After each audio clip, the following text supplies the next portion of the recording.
का भइल मेहमान जी, काहे खिसियाइल बानी? का भइल जानल चाहता नी? अरे एगो साड़ी दे के का साबित कइल चाहता रजा? मेहमान जी रउआ गलत समझतानी। शादी के बाद रउआ लोग पहला बेर एंजा आइल बानी, यही से स्नेहा का पापा ओकरा खातिर ई साड़ी लेके अरे आइल बानी। सासू माँ, कोर्ट मैरिज क के शादी का खर्चा तो हम बचाइए देले रहनी है, तो कम से कम एगो ढंग के साड़ी तो दे देले रहती जा। रउआ के पता बा, जे दिन रउआ के चोट लागल रहे ओ दिन हम अपन आँख के आंसू रोक न पाइनी।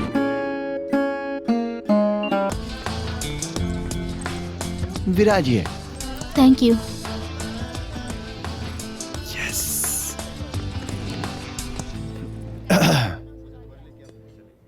तब काली हल पसंद करबो? कुछ नॉर्मल। कुछ नॉर्मल। ओके वेटर। यस सर। नॉर्मल कुछ में खिचड़ी विचड़ी टाइप का बा का कुछ? हाँ। नो सर। नो। ओके हम ऑर्डर करता हैं थोड़ी देर में। हाँ? Thank you sir. नॉर्मल खिचड़ी नहीं खे।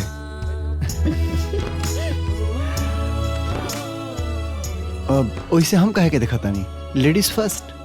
पहले ऑर्डर तुम करा। बहुत महंगा बा।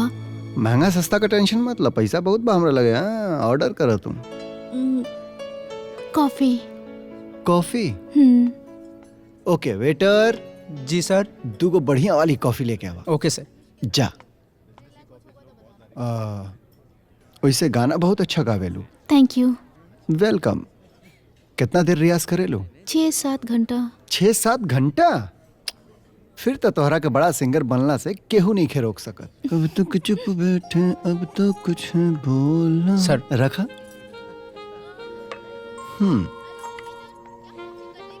Thank you. Welcome ma'am. पिया।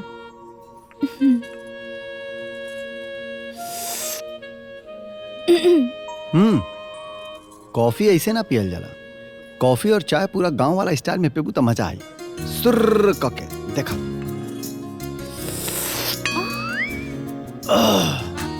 ट्राई करा, ट्राई करा।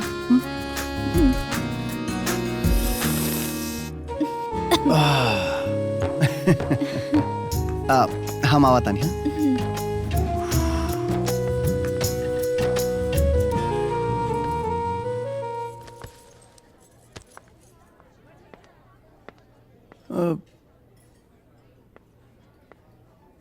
ए बेटा रह जावा। जी सर। हेजे जो लड़कियां रही वो कहाँ गई? वो तो चली गई।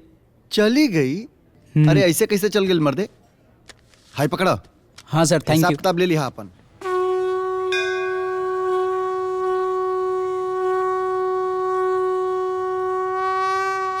हे महादेव, यह तो सपना है हमार, मुंबई जाके बड़ा सिंगर बनी।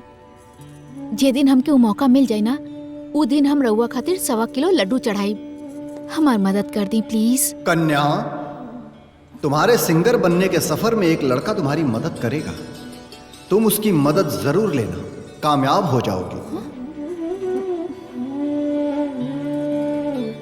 महादेव, रउआ बोलनी है का? अरे महादेव ना बोलने हाँ, महादेव के ही भक्त बोलला से। तू? हाँ हम वो का बाटे कि महादेव साक्षात चल के ताई है ना तोहर मदद करे खातिर। यही से महादेव एगो अपना भक्त के भेज देना है तोहर मदद करे खातिर। हमके केहू के मदद के जरूरत नहीं है। ए झूठी लड़की रुका। अबे तो महादेव से कहत रहलू कि महादेव हमार मदद कर दी, हमरा के कामयाब बना दी तो 1.25 किलो लड्डू चढ़ाए। हाँ तो महादेव से कहनी है, तारा से तना ना। अरे मर्दवा ई तो बहुत भाव खाए वाली लड़की बिया। बुझा त खाना वाना ना खा ले, भौए खा खा के दही बनौले बिया। का अभी आधा घंटा और ही लगी? ठीक बा, तो हम खाना ऑर्डर कर जाता नहीं, काहे कि हमरा से भूखा बर्दाश्त नहीं होत। लेकिन तू जल्दी आ जा, ठीक बा? Okay waiter. Yes ma'am. Come. हाँ अरे टेंशन काहे के लेताड़ा मर्दवा। करण कबो लेट भइल बा का? टाइम पर पहुंच जाए रिकॉर्डिंग में। अपना सिंगर के देखा कि टाइम पाई कि ना, ठीक ना? हाँ हाँ ठीक बा, रखा चला। ओए ए वेटर है आइबो। ए मर्दवा राती के उतरल नहीं का? हम चिकन मंगौनी हई का दे दिहला। वेटर ई केकर ऑर्डर बा? सॉरी मैम, एक्सचेंज हो गई। Excuse me, Sneha right? हाँ, लेकिन हम रउआ के पहचानी ना। अरे हम करण, कॉलेज में जोन गिटार बजाई, याद बा एक बार मास्टर जी वही गिटार से दौड़ा दौड़ा के मरले रहना हमके, गिटारिस्ट। अरे हाँ करण, हाँ। कैसन बाड़ा? अरे एकदम बढ़िया, तू बतावा एजा कैसे? उ बस एक मिनट हम एजा आवता नहीं। वेटर जा अपन काम करा। आवा आवा आ, और बतावा। और सब बढ़िया हो। वैसे स्नेहा, हाँ? तू तो गोरखपुर के हो ना, फिर बनारस में कैसे? हाँ, हम ना एजा शादी करे आल बानी। Arrange marriage? Love marriage. उ का रहे ना, हमार घर वाला ना हाँ। हमार शादी तय कर देल ओके। रहे। लेकिन हम तक केहू और से प्यार करत रहनी, यही से हम घर से भाग के आ गई नी।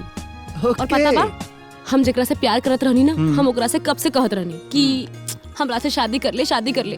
लेकिन ऊ महाराज ना मानते नहीं थे। ओके।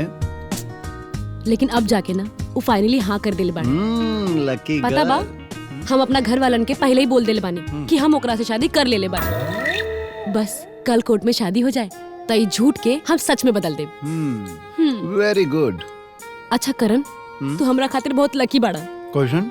हम ना गवाह ढूंढत रहनी, का तू हमरा खातिर कोर्ट में गवाह बन के साइन कर देबा? वैसे को बात बतावा। हाँ? कि कल को बजे बाटे? कल 2 बजे आ जाइए प्लीज। 2 बजे? हाँ हाँ हाँ। पक्का आ जाए। वैसे भी करण के रिकॉर्ड है, कहीं लेट ना जाना करण। वाह ठीक अच्छा बा। सुना, हमारा तरफ से तोहरा ब्याह के खुशी में आज के बिल हम पे करब। अरे ना ना करण, हम दे देब। अरे ऐसा कैसे दे देबू? छोट मोट बिल है, हम ही के देबे दो। जब तू हनीमून मना के अबू ना तो बड़ पार्टी तोहरा से ले लेब। ठीक बा। खा खा। Thank you.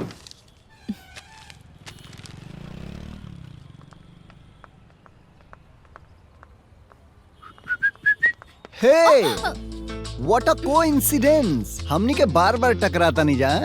हमनी के ना, तू ही सामने से बार बार आके टकरा रहल बड़ा। का बात है? बात का बटे, एकर चर्चा अगर चाय की चुस्की के साथ कइल जाओ तब बड़ा मजा आए। यहाँ आसपास कोनो चाय की दुकान नहीं खे? हाँ, आसपास तो चाय की दुकान नहीं खे, पर हमरा के बुझा ताटे कि तोहार रूम जरूर आसपास बाटे। काहे से कि तोहरा हाथ में दूध और चाय पत्ती जेबा। सुना, हम कैरेक्टर के बड़ा साफ आदमी हैं। अगर तोके चाहिए तो हम अपन कैरेक्टर सर्टिफिकेट दिखा सकतानी। हाँ, देखा, स्कूल और कॉलेज में ना कैरेक्टर हमेशा क्लीन ही होला। ओके, बुझा गए। तू ओइ दिन कहलू तो हम तोहरा के कॉफी शॉप में कॉफी पिया देनी, पर तू चाय पियावे में भी कंजूसी दिखावा ताड़ू। बैक। सुनी, हमार रूम ओहिजा बा।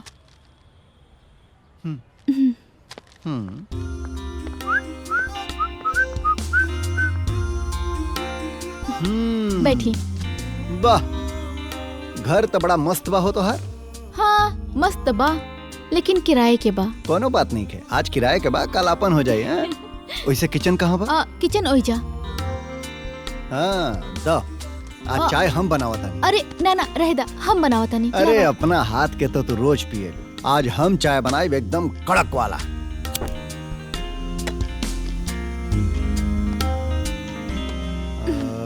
चाय पत्ती।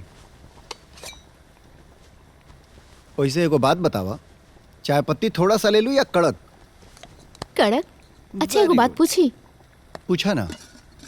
तू सबके साथ इतना ही प्यार करेला का? उकाबा कि हम ठहरनी अनाथ आदमी, तो जे केहू भी हमरा के आपन जैसन मिलेला ओकरा से हम दोस्ती बढ़ा लेनी। अकेलापन खत्म हो जाला। सॉरी। हाँ, तू एगो काम काहे नहीं करत? ब्याह काहे नहीं करत? बियाह? देखा, बियाह के मन तो हमरो बटे। अगर तू तैयार होखा तो आज के आज बियाह हो जाए। प्रपोज कर रहल बड़ा का? ऐसा ने समझ ला। चाय के कलर तो बहुत अच्छा दिखा था। हाँ, बिल्कुल हमारी तरह। ई रहल गर्मा गर्म चाय। वैसे को बात बताई? हाँ? लड़की के प्रपोज करे खातिर गुलाब के फूल और गुलदस्ता जरूरी ना होला, ओकरा के एक कप चाय के साथ भी प्रपोज कइल जा सकेला। हाँ, लेकिन हम इस शहर में एगो सपना लेके आयल रहनी, तो हम ना कोनो गुलाब से हाँ करब और ना ही चाय के कप से। ओके।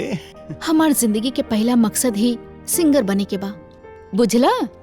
बुझ गई। अच्छा सुना, कल हमार जन्मदिन है और हम अपना कुछ खास दोस्तन के वो जन्मदिन में बुलौले बानी, और अगर तू अबू तो हमरा के ज्यादा ओहो, हैप्पी बर्थडे। आप आए, बाहर आई। Thank you.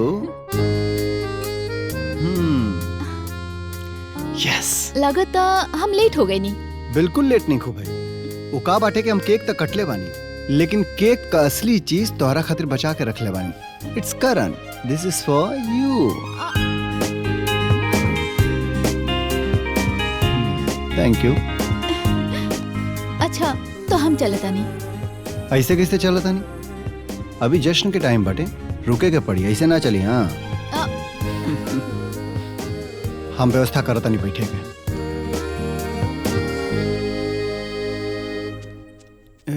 हाँ। अरे ये सब हम ना पिए नहीं। देखा, आज हमारा जन्मदिन है और आज हमके कोनो बहाना ना चाहिए कि हम पिए नहीं कि ना पिए नहीं। आज तब बस पिए के पड़ी। ओके ओके।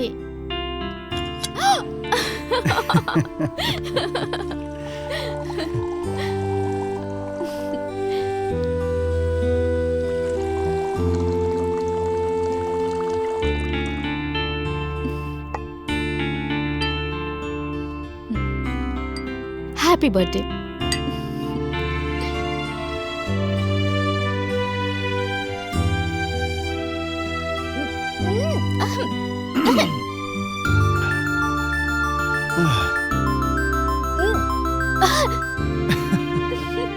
पहला बेर है ना, एक एक पैग और। ना ना बस बस, अब ना। पूरा बोतल खत्म करेगा। हाँ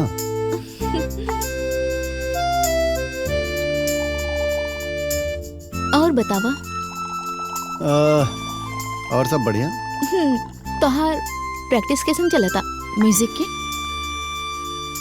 प्रैक्टिस के दिन तो लद गइल बाटे, अब तो हम डायरेक्ट बजाइला। अच्छा।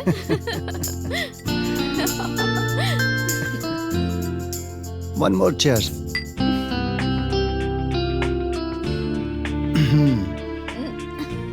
वैसे अच्छा गावेलू तुम। सच में? Thank you. हाँ, कोशिश तो ये करता नहीं कि अच्छे से गाई और हम हमार नाम रोशन करी। हमरा के पूरा विश्वास बाटे कि तोहार नाम एक दिन पूरा हिंदुस्तान के संगीत प्रेमियन के दिल में गूंजी। देखब ऐसे नहीं होई। ना ना रह दी। ना। चीयर्स।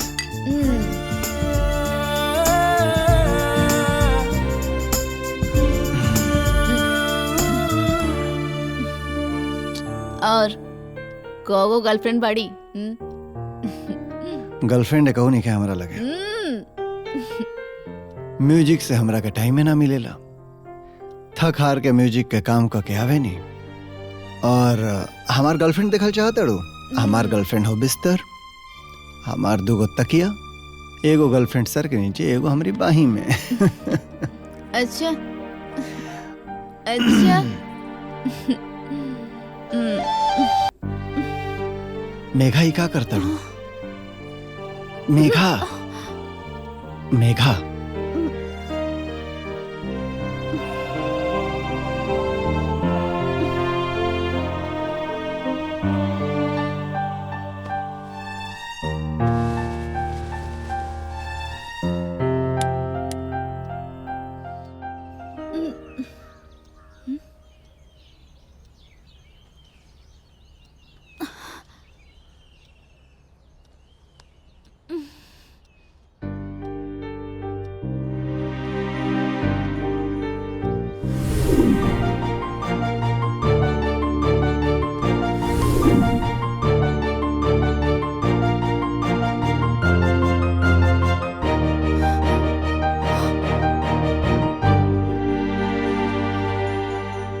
अब गुड मॉर्निंग। ब्लैक कॉफी एकरा के पीला, रात वाला हैंगओवर उतर जाई। Thank you. बैठी ना, कुछ बात करे के बा। ओके। हाँ रात भर में हमरा से ब्याह शादी के सपना देखे लगलू का? हैं? ना, ब्याह शादी पैसा ई सब हम ना सोच सके नहीं। काहे? हमरा अंदर कोनो कमी बा? ना बदसूरत बानी का हम? ना ऐसन कोनो बात नहीं है। देखा, अगर हमरा अंदर कोनो कमी होखे ना तो तू हमरा के बता दा, हम अपने आप के बदल देब। हाँ, तोहरा अंदर कोनो कमी नहीं है और ना ही कोनो ऐसन चीज जे हम बदले के चाहता नहीं। तू अपने आप में एकदम परफेक्ट आदमी हवा। फिर ऐसन कौन वजह बटे जन तोहरा के हमरा से दूर करता? करियर। देखिए, हम बहुत मेहनत कैले बानी। अच्छा सिंगर बने के एगो हमार बहुत बड़ा सपना है और हम नहीं चाहत कि हमार और हमार सपना के बीच केहू भी आए। एक और बात, ई हमनी के लास्ट मुलाकात बा। आज के बाद कबो हमरा पीछे मत आइहा, वादा करा।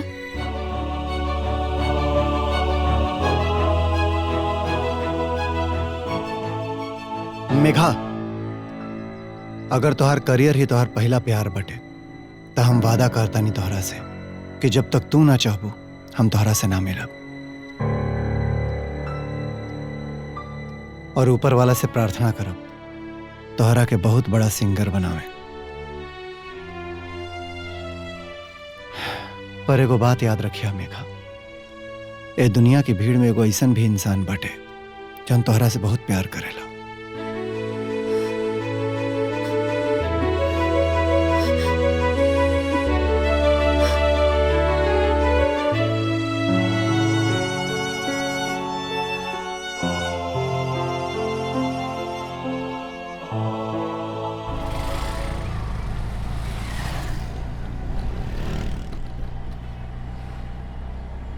तेज चलावा मर्दवा, 2 बजे के टाइम रहे। ठीक बा। का धीरे धीरे चलावा ताड़ा? बियाहवा पहुंचला कि पहले ही खत्म हो जाइए मर्दे।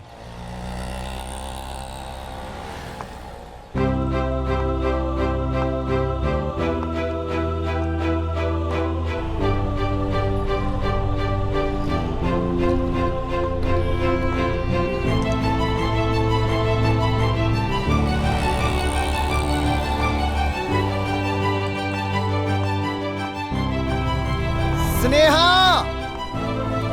स्नेहा,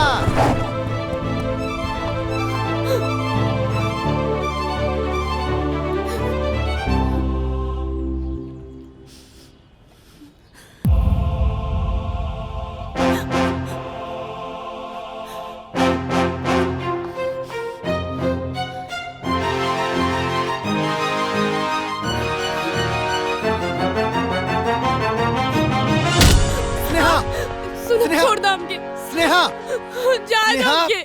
अरे पागल हो गई बड़ू का तू? मर जाए दो हम। अरे ऐसे कैसे मर जाएगा?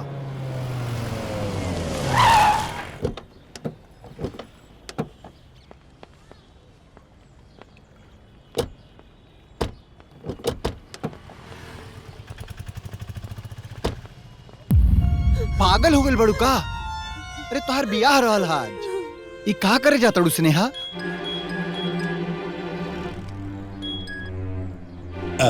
जय हिंद सर हम स्पॉट पर पहुंच गए बानी। सर हम मुआयना करके शाम की रिपोर्ट दे दे बाप के। जाए दो अरे हमके। रुका स्नेहा, बात तो सुना। जय हिंद सर। सर, हाँ आओ देखिए भीड़, यहाँ आज कुछ होता है। अरे जान दहला से जिंदगी के समस्या खत्म ना होला। सर, लागता कि लड़किया सुसाइड करे के कोशिश कर रहल बिया। हमरा लागत है कि लड़कवा ना लड़किया का शादी के झांसा दे के ओकरा के फंसा देले बा। और जब लड़किया प्रेग्नेंट हो गई बिया तो बिया करे से पलटता, लेकिन हम पलटे ना दे। लो देखो। अरे यार स्नेहा, तू एकदम पागल बाड़ू। तोरा के हम घर से भागे के करे रही, ई सोच के कि होटल में रहल जाई, लाइफ के थोड़ा सा मजा लिहल जाई, एंजॉय करल जाई। और तू यहाँ पे आके रूम रेंट पे ले लू। मिलना है तो रेस्टोरेंट में मिलना है क्या यार? सिटी में रहता रू, पढ़ल लिखल बाड़ू, इतना आउटडेटेड सोच फिर भी। जो करना है शादी के बाद करना है। अरे अभी हम शादी करब, अभी जिंदगी के ठीक से मजा नहीं ले ले हम, अभी शादी कर ली। पहले एंजॉय करब लाइफ के, फिर शादी करब। और सुना, तू इंतजार मत करिए हमार, अपने जैसा केहू के देख के शादी कर लिया, ठीक बा? चलो बाय। हमरा के नहीं कीजिए के बा, मर जाएगा हमके। स्नेहा, सर आपके रहते हुए नाइंसाफी ना होके के चाहिए। है ना होइबे ना इंसाफी। हम बानी ना, चल के अगर देखल जाओ। चला। केहू की गैला से जिंदगी खत्म ना हो जाला, जिंदगी त जिए के पड़ेला हर हाल में। बदनसीबी बाटे जौन तोहरा के छोड़ के गइल बा। तोहरा के कोनो अच्छा लड़का मिल जाए। अच्छा कैसे मिल जाई? हाँ?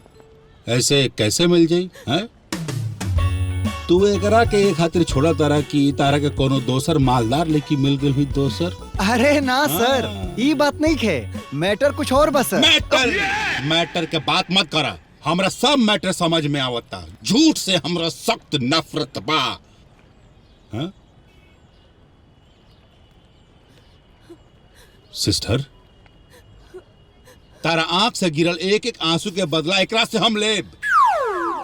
जेल में सड़ा के एगो लाचार मजबूर लड़की के आत्महत्या खाते उकसावत। अरे धारा आईपीसी 306 के तहत 10 साल से ज्यादा की सजा हो सकता है। तो रखे पकड़ा सके अरे पकड़ के ले चला। अरे ऐसा कैसे? अरे सर सर सर, ये हमार धर्म पत्नी है, हम इनका के काहे को उकसाई? धर्म पत्नी? हाँ, ये तो धर्म पत्नी है? हाँ सर। अच्छा, हाँ धर्म पत्नी है जी। हाँ हाँ, धर्म पत्नी।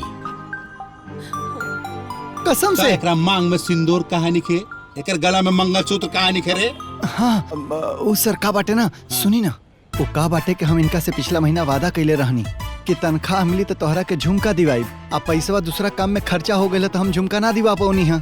यही खिसी न ये अपना मांग के सेनू निकाल के अब मंगलसूत्र निकाल के आत्महत्या करे जात रही है सर। सच में कसम से। झूठ से हमरा सख्त नफरत बा।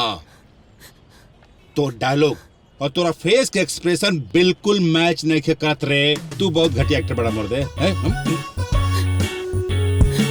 अरे लेके चल सके जेल में? ना सर, ट्रस्ट मी, वाइफ है हमार धर्म पत्नी। अच्छा हाँ, इतना धर्म पत्नी है ना? हाँ। तब तो लोग के घर भी होई। घर? हाँ घर घर। हाँ तो घर दिखा बाबू। सिस्टर घर तो दिखावा। चलो घर दिखा दो। जी चली। आवा। हाँ। घर दिखावा। अरे घर दिखावा। आवा। Sister follow me. पुलिस की गाड़ी?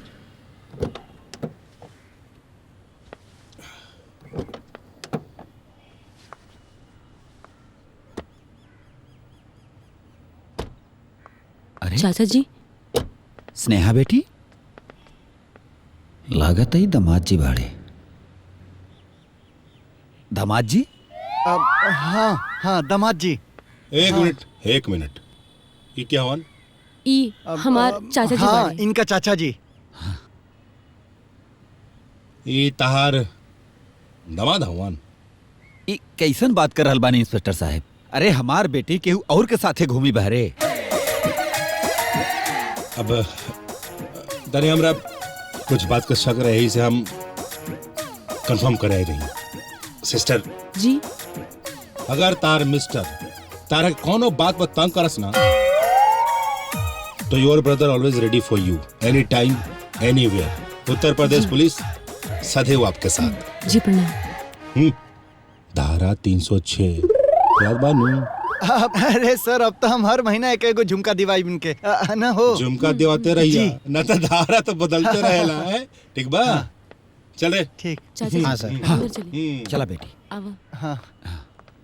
देखा बेटी, भैया के गुस्सा जाया जा, काहे से कि उनके मर्जी के खिलाफ तू शादी के ले बाड़ू और उनकर गुस्सा तोहरा से छुपल नहीं खे। लेकिन एक बात कहब, हम वो तोहरा से बहुत प्यार करलेन। हम कहतानी कि तू गांव चल के उनकरा से ना माफी मांग लेबू तो वो तोहरा के माफ कर दिया। देखा, हमनी के घरे एक रिवाज बा कि शादी के बाद 21 दिन तक दामाद के घरे रहे के होला और एह रस्म के तू लोग चल के पूरा कर ला।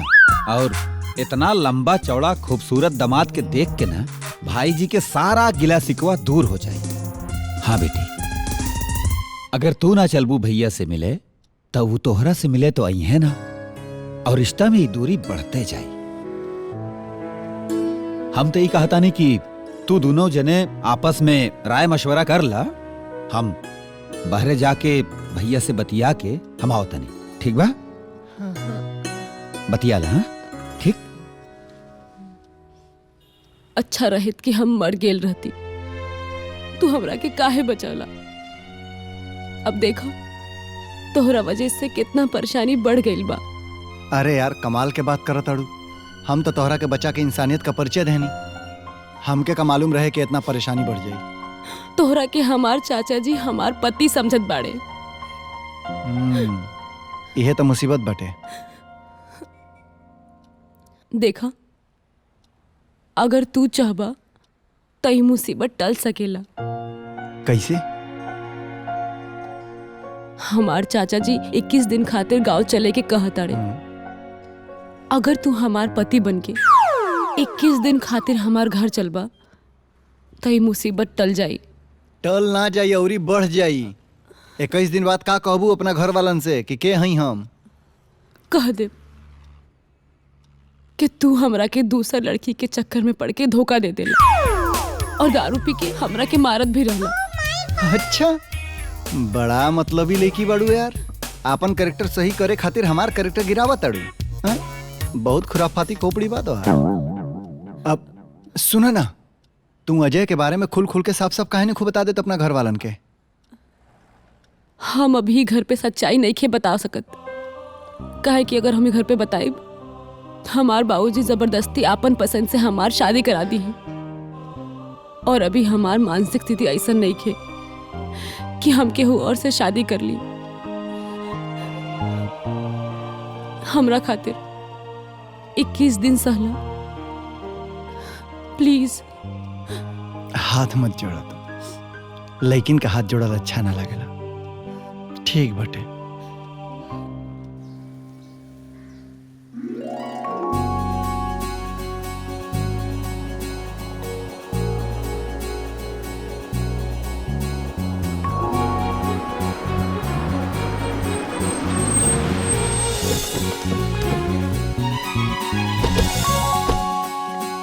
आवाज आ।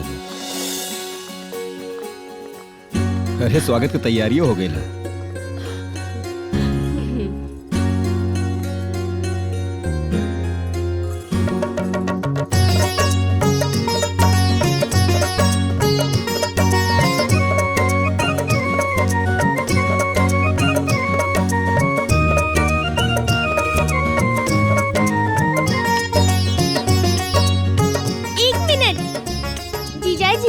सोच के लव मैरिज कैले रही दीदी से कि नेक के सारा पैसा बच जाए। चल पीछे।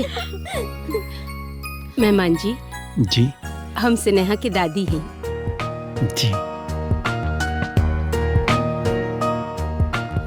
सदा सुखी रही, खुश रहा। और ये स्नेहा के माई तो हर सास। खुश रह बेटा, खुश रह।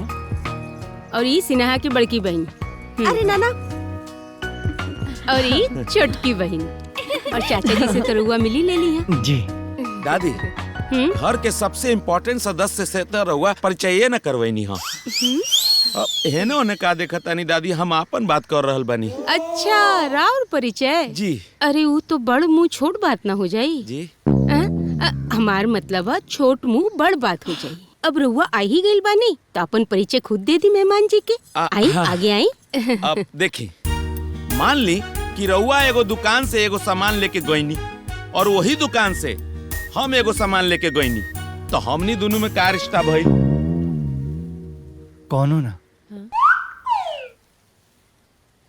अरे कौनो ना कैसे कहता नहीं, रउआ समझनी ना, हम समझावत नहीं। हाँ, रउआ ई घर के दुकान मान ली, आई दुकान से हौ चीज रउआ लेके गईनी, हौ चीज हम लेके गईनी, तो हमनी में तो साढ़ू भाई के रिश्ता भइल नू। महेश। जी जी। माई। हाँ, बाबूजी घर पे नहीं थी का? आई आई अंदर चल। आओ। हाँ हाँ आवा चल चल। आवा।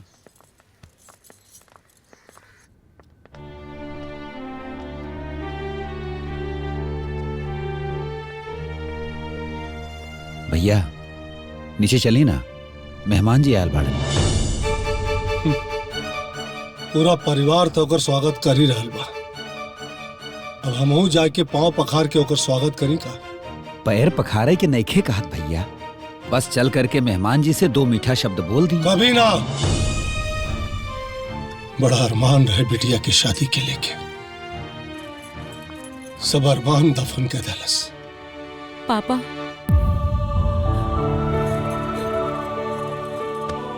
पापा पापा हमके माफ कर दी और हम दोनों के आशीर्वाद दी पापा।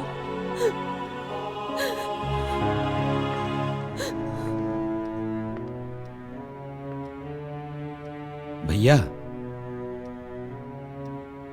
ये मेहमान जी।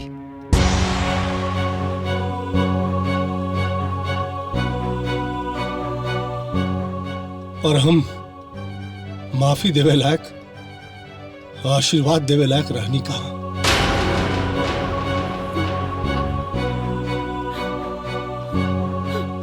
भैया भैया सुनी। अरे बेटा सुन तो। भैया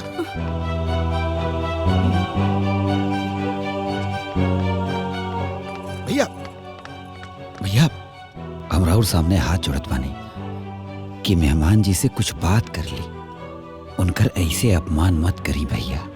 हमारा आशीर्वाद और रीति रिवाज से ब्याह नहीं खे कैले बाड़े लोग, जौन सम्मान करी। पता ना कब और कहां ब्याह कैले। कोर्ट में ब्याह कैले रहनी जा, कोर्ट मैरिज। तू अपना घर से भागल बाड़ा का? ना, हमरा घर में केहू नहीं है, अनाथ बानी। वाह वाह बेटी, तोहरा के ना मालूम। बचपन में जब हम तोहरा खातिर कोनो चीज लाई ना, तो पहले ओकरा के अच्छे से जांच परख ली, ओकरा बाद तोहरा के दी। लेकिन तू ई दामाद लेके आइल बाड़ू जेकरा न जात का पता न पात का पता। एक अनाथ के तू हमार दामाद बना दे। लेकिन तू एक बात याद रखिया बेटिया, ये तो और पति हो सकेला लेकिन हमार दामाद नहीं किया।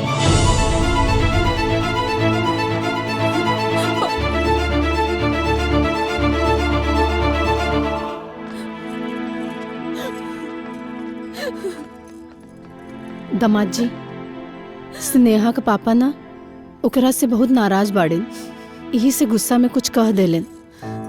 उनकर बात का बुरा मत मानब। हमरा के उनकी बात का बुरा ना लागल हा, बल्कि उनकी गुस्सा में छुपल स्नेहा के प्रति प्यार लौकल हा। चलो आज एगो बात तो तय हो गई, उ ई कि बाबूजी के किस्मत में एक्के गो दामाद के सुख लिखल बा। अनु कुछ खाए वाए के मिली, गैस बढ़ गईल बा, गड़बड़ा जाई, लेके आओ। अरे पगली, तू काहे रोवत तारू? बहुत समझदार पति पहले बाड़ू। धीरे धीरे तेरे पापा के भी बात समझ में आ जाई। चला मुस्कुरा दा। चला जा आओ बेटा।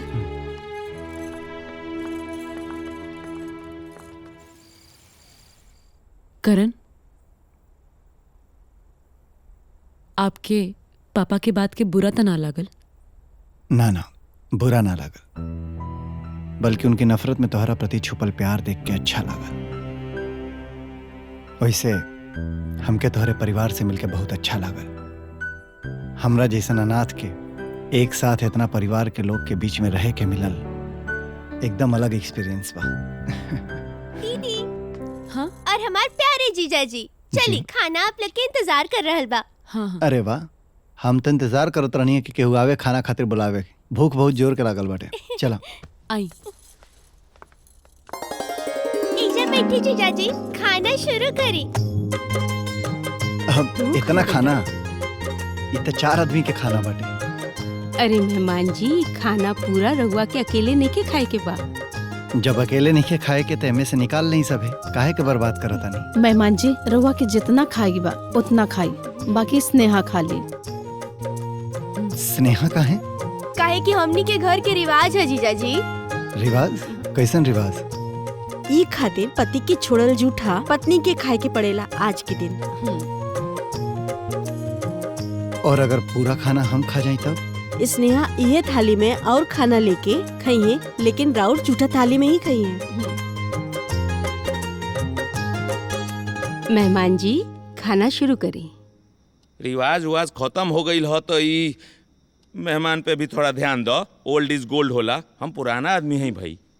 दो देखत नहीं कुछ खत्म हो गई। ऐसे छनक के काहे दे रहल बड़ू? नयका मेहमान पे दिल आ गई बका हो। प्यार से देवल करो।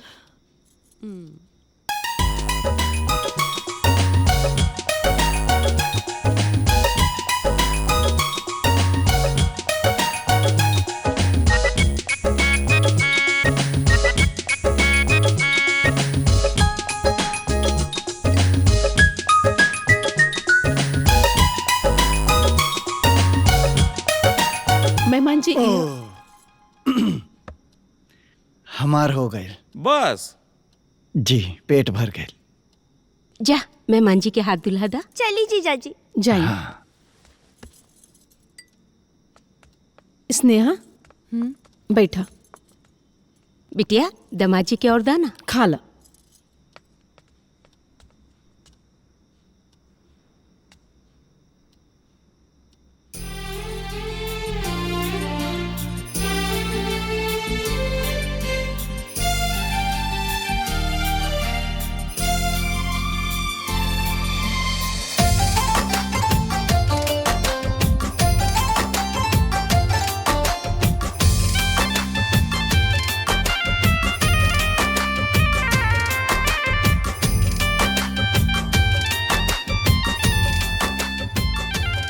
रिवाज के बारे में हमरा के पहले काहे ना बतौलू?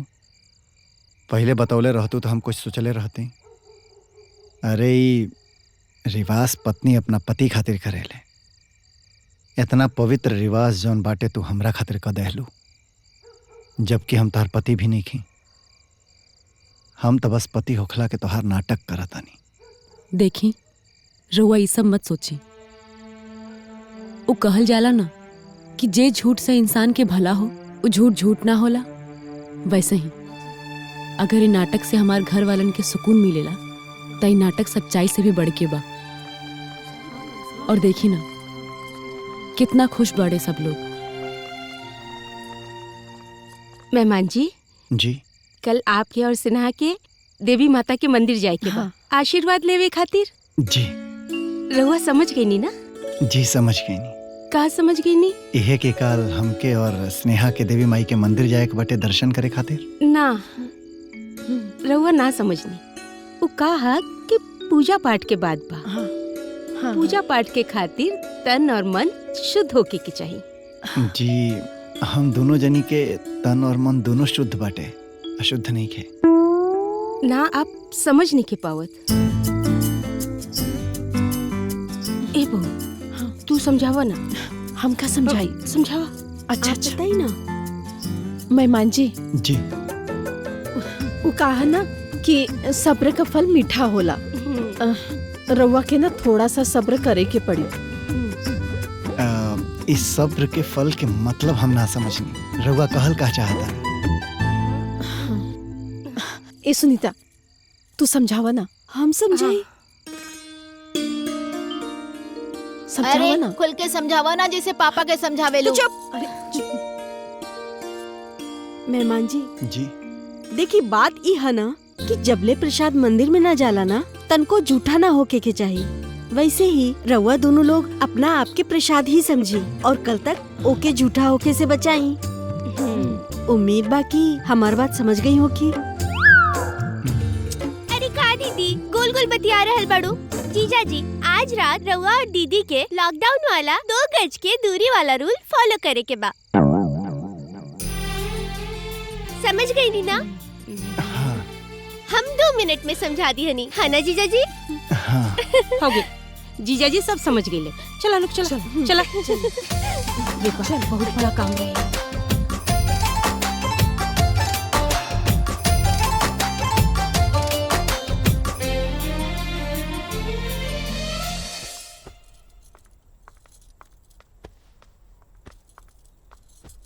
ई का करत अड़ू?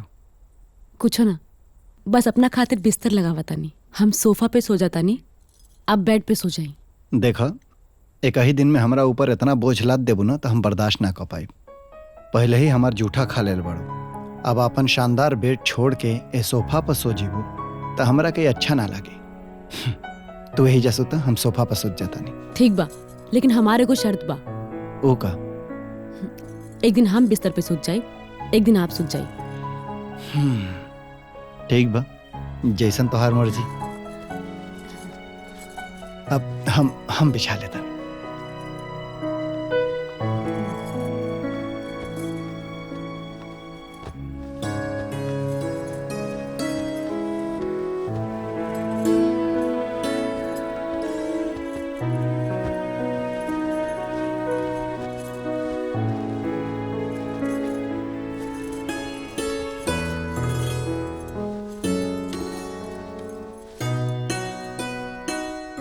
अच्छा करण जी, जी आपके गर्लफ्रेंड के का हाल बा? ठीक बाटे। अपना तरफ से तो हम रोज उनका के मैसेज करत रहे नहीं। कभी कभार भगवान मेहरबान हो ना तो उन्हों का रिप्लाई आ जाला। बढ़िया बा।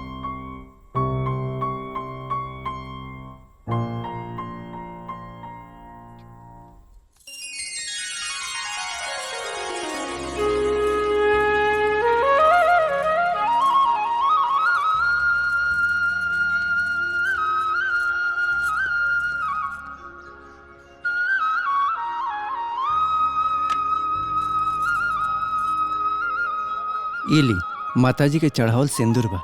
ई पूजा तबे संपूर्ण हुई जब ई सिंदूर अपना हाथे से अपना पत्नी के माथे पे लगाए।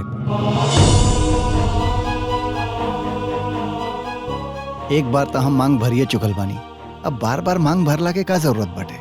मेहमान जी ऐसे मत बोली, कुलदेवी बुरा मान जाई। ई हमनी के कुलदेवी की रीत है।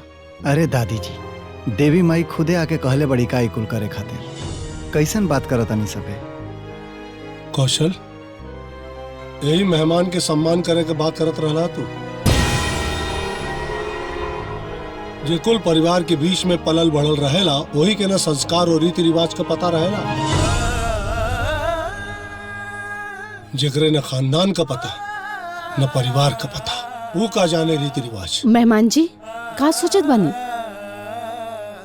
एक सिंदूरी तो लगाओ, एक बना लगा दी। लगा दी मेहमान जी। मेहमान जी, अरे स्नेहा की टीका लगाई।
May I come in, sir?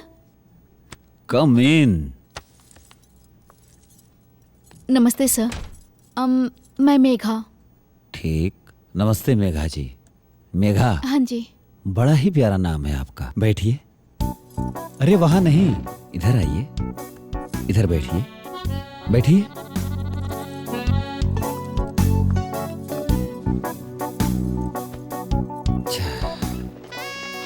बोलिए मेघा जी, क्या लेंगे आप, ठंडा या गरम? नहीं जी, आप बस मुझे एक ब्रेक दे दीजिए। आप मुझे एक ब्रेक देंगे ना, मेरा पूरा करियर बन जाएगा। अरे हम बैठे ही हैं ब्रेक देने के लिए, हैं? और आप तो जानती ही हैं, जिसको हमने ब्रेक दिया है वो सब सिंगर आजकल मार्केट में तहलका मचा रहे हैं। अरे समझो, ब्रेक तो दे दिया, लेकिन उसके बदले में आप मुझे क्या देंगी? मैं तो बहुत गरीब सी लड़की हूँ, आपको देने के लिए मेरे पास उतने पैसे नहीं हैं। अरे भला पैसों की कौन बात करता है मैडम, हाँ? देखिए, आप इतनी खूबसूरत हैं, हाँ? और इंडस्ट्रीज का रूल्स है गिव एंड टेक। एक हाथ दो और एक हाथ लो।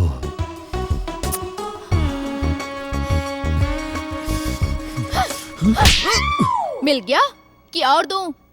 एक हाथ दो, एक हाथ लो, और दो हाथ दूं?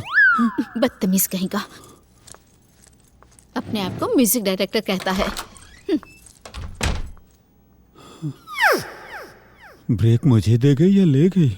स्कूल के होमवर्क कर लेला, खेले जाए के बाना, चलो जल्दी जल्दी खा। अरे साड़ू भाई कहाँ जाते नहीं महाराज, है ने आई? हम कोनो मरखा बैल नहीं खी कि हमरा से भागता नहीं। एगो बात बताई जी, रउआ कुछ काम धाम करे नहीं कि हमरे जैसन बिल्कुल फ्री बनी जी? खत्ता निकम्मा बाड़न और दूसरे की भी निकम्मा समझे नहीं। थोड़ा कम बोलल करो, जो मन में सोचता रुनु हमार कान में बजता हनु। कम बोलल करो, फायदा करी। खिलाओ बेटा के खिलाओ। हाँ साड़ू भाई बताओ ना हो का काम करे नी? जी हम गिटार बजावे नी। अच्छा अच्छा, जो ट्रेनवा में गिटार बजा बजा के पैसवा मांगेला वही वाला काम? जी ना, तो जौन फिल्म में गाना होला ना, हाँ, वो गनमा में जौन संगीत दिहल जाला उमे गिटार के भी एगो साउंड होला, वो गिटार हम बजावे नी। अच्छा अच्छा। जीजा जी गिटार बजा के सुनाई ना। हनु अजा तहरा के गिटार लौका तक कहीं गिटार मुंह से बजाई है तहर जीजा जी। ए माई, भाई हाई ले करवा चौथ का सामान लेके आइल बानी, तनी चेक कर ले, कुछ छूटल तो नहीं खे? जी रखदा, सुनीता चेक कर ले। ठीक हो। मम्मी, ई करवा चौथ के व्रत का होला? बेटा, करवा चौथ के व्रत ना हर पत्नी अपना पति खातिर रखेली। करवा चौथ के दिन वो निर्जला व्रत रखेली, फिर रात के चंदा मामा के पूजा करके फिर पति के हाथ से पानी पी के व्रत तोड़ेली। समझला? दादी तब तो ये व्रत छोटकी दीदी भी करी ना जीजा जी खातिर। एमे पूछे के का बा, जरूर करी हन। अरे दादी जी ई कैसे व्रत रख सकेली? काहे? अरे पूरा दिन बिना खैले पियले रही है, कहीं चक्कर वक्कर आ गई तो लेना के देना पड़ जाए। कौनो चक्कर वक्कर ना आई, भोले बाबा सब पार करियन, है ना?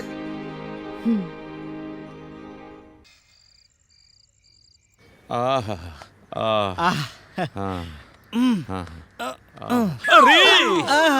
अरे दे दबावा तड़ा कि तुरा तड़ा है मर दे। ससुरा ऐसने बा, आराम से ना मेहमान जी सोची ठीक कर दी थोड़ा। और बताई साड़ू भाई, तबीयत पानी ठीक बानू? तबीयत ठीक बा भाई साहब। हनु एगो बात पूछी जी, नशा उशा चलेला? दारू, सिगरेट, गुटखा, पान? अरे ना ना ना ना, हम ही कुल ना खाइला। अच्छा रहुआ? अपना पैसा से तो खाली खैनी चूना होला दूसरा के पैसा से दारुओ पी लेवे नी। ये पुरान स्कूटर के कर हा? स्कूटर? अरे भंगार बोली महाराज, भंगार। ओकरा के ना स्टार्ट भइला जमाना हो गई, फिर भी छोटका ससुर जी रोज ओकरा के धोवे ले, पोछे ले, चमकावे ले। मोह भंगे नहीं के होत, उनका ससुराल से न मिलल रहे तो छोटकी चाची के निशानी मान के अभी ले रखले बड़े, जगह टरले बा कब से। जीजा जी चाय रख, ठीक बा जा। कबो कबो तो लागेला कि छोटका ससुर जी बेटी ना स्कूटरे पैदा कैले बड़े। एक बार तो मन में आइल रहे ई भंगार के बेच दी, फिर डर गई कि कहीं महाभारत भइल तो सारा केस हमरे ऊपर ना आई। देखो मेघा, तुम्हारी आवाज तो बहुत अच्छी है, लेकिन आजकल इस इंडस्ट्री में सिर्फ आवाज अच्छी होने से कुछ नहीं होता। और वैसे भी अभी भोजपुरी इंडस्ट्री में फीमेल सिंगर का कोई फ्यूचर नहीं है। अब मेल सिंगर को देख लो, एक गाना गाने के 7 से 10 लाख रुपए लेते हैं, और फीमेल सिंगर मुश्किल से 2-5 हजार मिल जाते हैं। सर अब आप ही बताइए मैं क्या करूं? पिछले पता नहीं कितने दिनों से मैं हर स्टूडियो में भटक रही हूं। तो मेघा, मैं गवा भी दूं तुमसे गाना एक बार तो क्या होगा फिर? किसी मेल सिंगर का फोन आ जाएगा कि मेरी पहचान वाले से गवा लो। यही होता है। अगर तुम्हें बड़ा सिंगर बनना है तो एक काम करो, किसी बड़े सिंगर को पकड़ लो, किसी बड़े डायरेक्टर को पकड़ लो,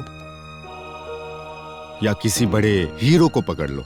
लेकिन सर ये लोग एक स्ट्रगलर के साथ काम क्यों करेंगे? मेघा, तुम अच्छा गाना गाती हो, सुंदर भी हो। ट्राई करो, हो जाएगा।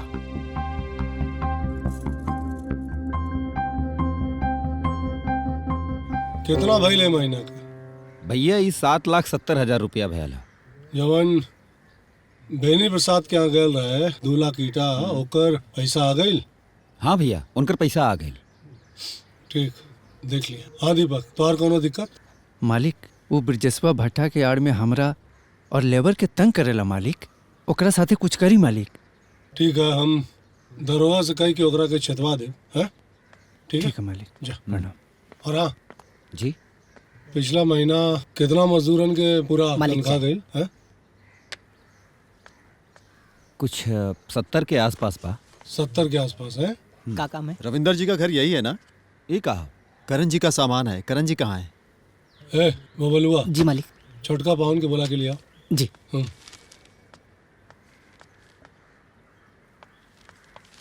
और हाँ, दरोगा से बात कह लिया एक बेरी। ठीक है भैया। जन दीपक कहत रहे। करण जी आप ही हैं? जी। आपका सामान आया सर, इस पर साइन कर दीजिए सर। इधर ऊपर। थैंक यू सर। मेहमान जी, हम वही ना? हाँ। इतना हल्का बा। हाँ चलिए। ये ऑनलाइन काम मंगाओ ना भाई। अरे भैया, वो लागता कि डीजे स्पीकर बॉक्स ना होला, उहे लागता हमरा। स्पीकर? हाँ। खोली? हाँ। खोला। हाँ। हाँ। हाँ। हाँ।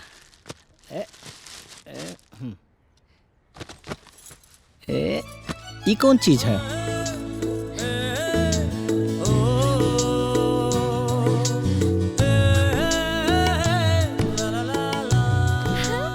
गिटार?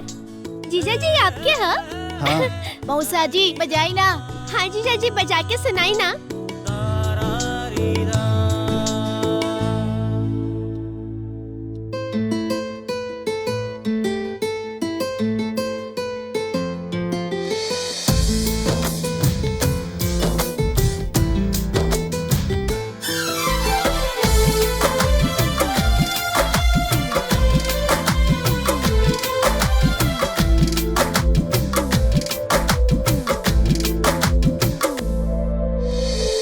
मायनियन सास मिलली, बहिना जस साली, बड़ भाग लक्ष्मी जैसन मिलली घरवाली।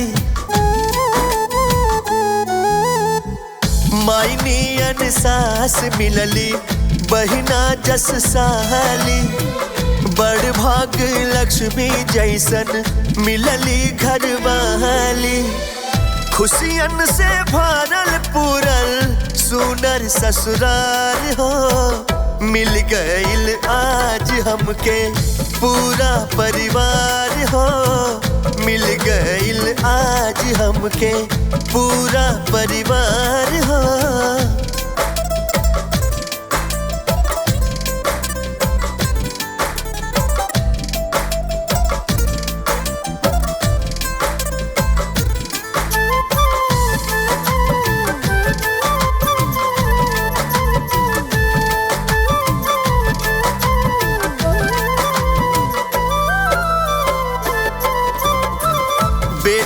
हम बने के फर्ज निभाइब, स्वर्ग से निमन घर आपन बनाइब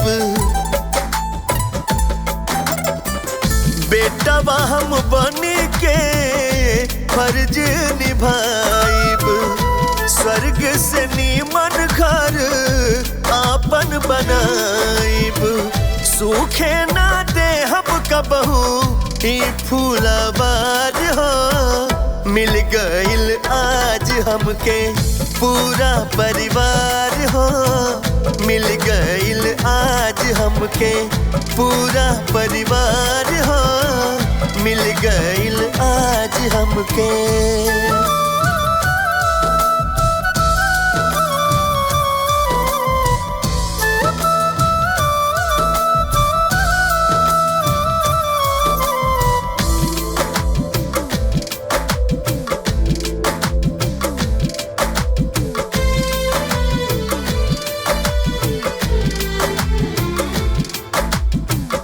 जौना खातिर बचपन से मनवा तरसत रहे रातों दिन बदरे जसना नवा बरसत रहे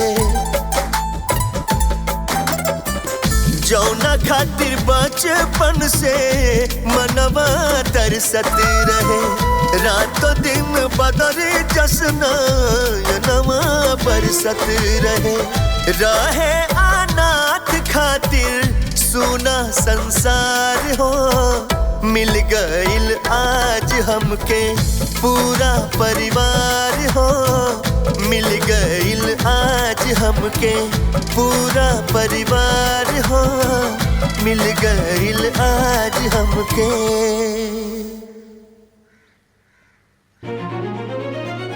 एका करत अड़ करन पूरा परिवार के साथे दिल से जुड़त चल जाता तू एजा एगो नाटक करे आयल बड़ा करन दिल से जुड़े खातिर ना अगर दिल के रिश्ता बना लेबा तो स्नेहा के छोड़ के गईला के बाद ये लोग तोहरा के गलत ना समझ पाइलो तोहरा के अपन छवि पूरा परिवार की नजर में खराब करे के पड़ी ताकि एजा से गईला के बाद सब लोग तोहरा से नफरत कर सके और स्नेहा के प्रति सबके दिल में हमदर्दी रहे। स्नेहा बिटिया। हाँ माई। इला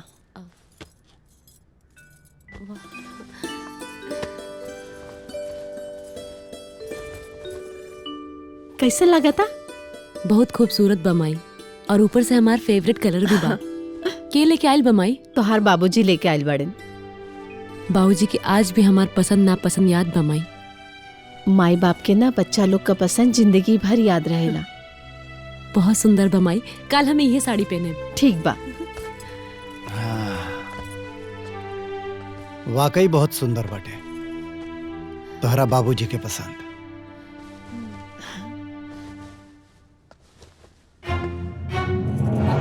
अरे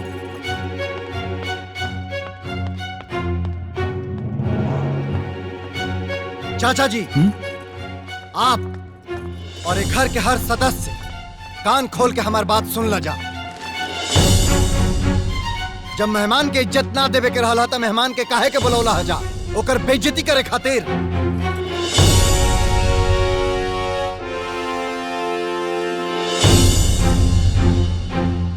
का भइल मेहमान जी, काहे खिसियाइल बानी? का भइल जानल चाहता नी? अरे एगो साड़ी दे के का साबित कल चाहता जा कि हम निकम्मा बानी? अपनी मेहरारू के एगो साड़ी नहीं गिफ्ट कर सकत? ओहो अब समझ में आइल। मेहमान के 21 दिन खातिर ऐसे बुलौले बड़ा जा कि 21 दिन तक ओकरा के घर में रख के ओकर बेइज्जती कर सका जा। हाँ ना? मेहमान जी रउआ गलत समझता नहीं। शादी के बाद रउआ लोग पहला बेर एंजा आइल बानी, यही से स्नेहा का पापा ओकरा खातिर साड़ी लेके आइल बानी। सासू माँ, कोर्ट मैरिज क के शादी का खर्चा तो हम बचाइए देले रहनी है, तो कम से कम एगो ढंग के साड़ी तो दे देले रहती जा।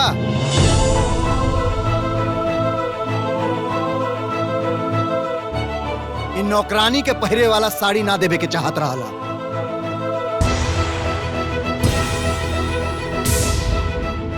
ए बबलू जी, इस साड़ी पकड़। हाँ। और ले जाके अपनी मेहरारू के पहिरा दी है। और हाँ, कान खोल के सुन ला जा, आज के बाद कोनो घटिया चीज हमरे मेहरारू के देवे के कोशिश मत करिया जा।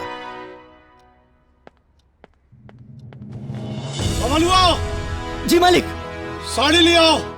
हाँ।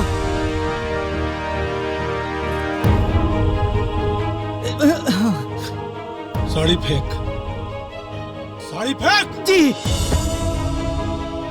माचिस दे। माचिस।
बहुत बड़ा बवाल हो गइल ना।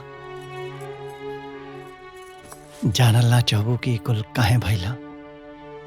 प्यार में मिलल धोखा के बाद हम मरे जात रहनी, त रउआ हमरा के बचैनी। फिर हमार घर वालन की नजर में हमरा के गलत साबित होखे से बचौनी, और ये घर में हमार नकली पति बनकर ई नाटक भी कैनी।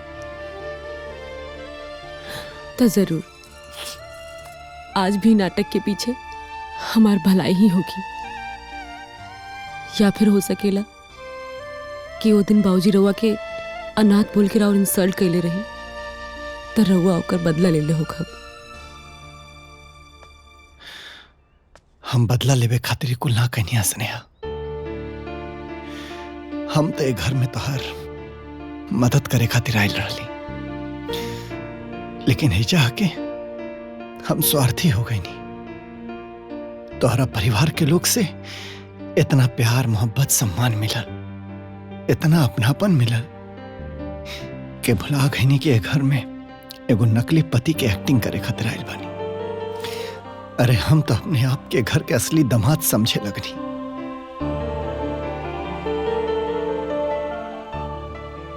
का करें, अनाथ है ना, बचपन से अकेले रहल बानी।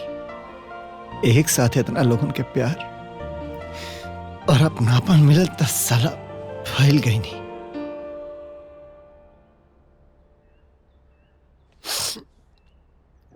और जाना तड़ू स्नेहा, आज हम जौन कुछ भी कहनी है ना, वो एक खातिर कहनी है कि जब हम तोहरा घर से बाहर जाई ना, तही लोग हमरा के आसानी से भूल सके। हम जितना बुरा करम ना, उतने आसान होई तोहरा घर वाला लोगन खातिर हमरा के भुलाई।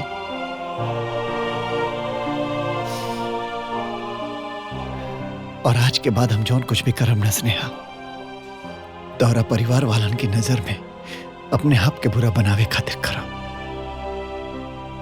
वाह मेहमान जी वाह, राउर स्वाभिमान देख के तो हमार दिल एकदम गदगद हो गई।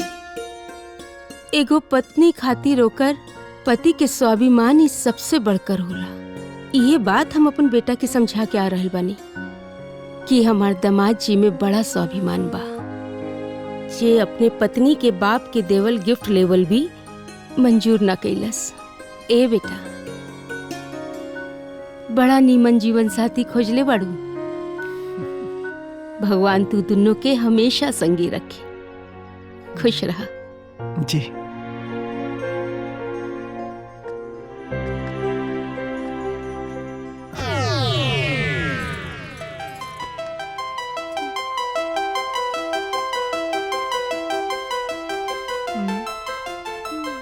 का सोचनी का हो गए। जी मेहमान जी। हाँ। अरे आराम से मारी मेहमान जी। अरे पकड़ लेने। ली। आराम से। बुर्बक पकड़। मेहमान जी हमरा के बैटिंग ना मिली। पहले ओवर तो पूरा कर। ओवर 6 बॉल का होला। 80 बॉल डाल चुकल बानी और 6 बार आउट भी कर चुकल बानी। एक बात बताओ। हाँ। हम के बानी ई घर के? मेहमान जी। ते के बाड़े? नौकर। तो नौकर वाला फर्ज ना निभाओ। मेहमान बने के कोशिश मत कर। जबले हमार पेट ना भरी तबले तहरा बॉलिंग फेंके के बा। पेट भर जाई फिर सोचो। बॉल फेंक। समझ गई नहीं? का समझ गई ले? हमारा के बैटिंग ना मिली। बॉल फेंक। हाँ ली। ली। लेके आओ। पापा जी। बाप रे। पापा जी। हाँ। हमके भूख लागल बा। भूख लागल बा? एक काम कर, किचन में जो और जौना जौना चीज बनल बा सब खा ले जो। अरे आराम से जो। अरे बबलुआ हेने आओ, हेने आओ। एगो बात बताओ बबलू।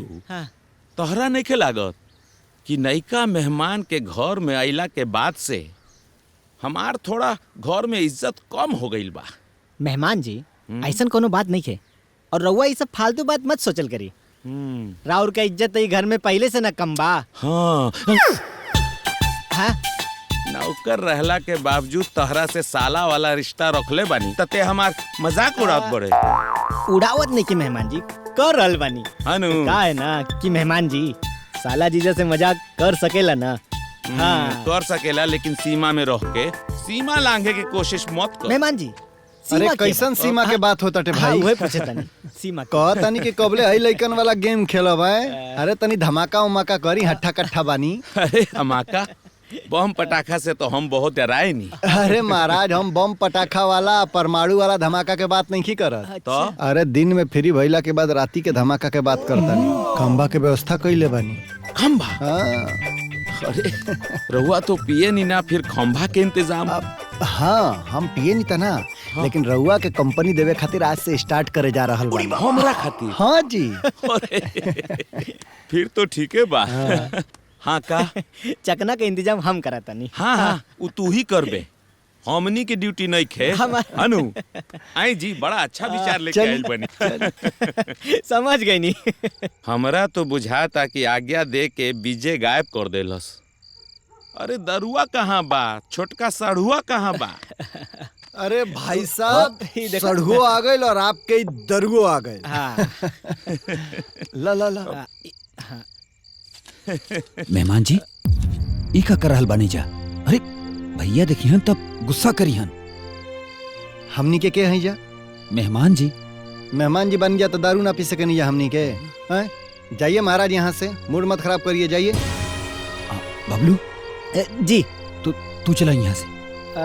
चाचा जी हम चल जाए तब मेहमान जी के पैक के बना के दी है ना मेहमान जी? हाँ बिल्कुल। हाँ। रउआ तो कबो मेहमान लोग के सत्कार कोई नहीं ना। एगो नौकर होकर कर रहल बा तो रउआ तकलीफ हो रहल बा। जाई महाराज अपन काम करी अब। अरे जाई या नहीं मन होके तो बैठ के 2 पैक पी। हाँ बनाई ले थोड़ा थोड़ा।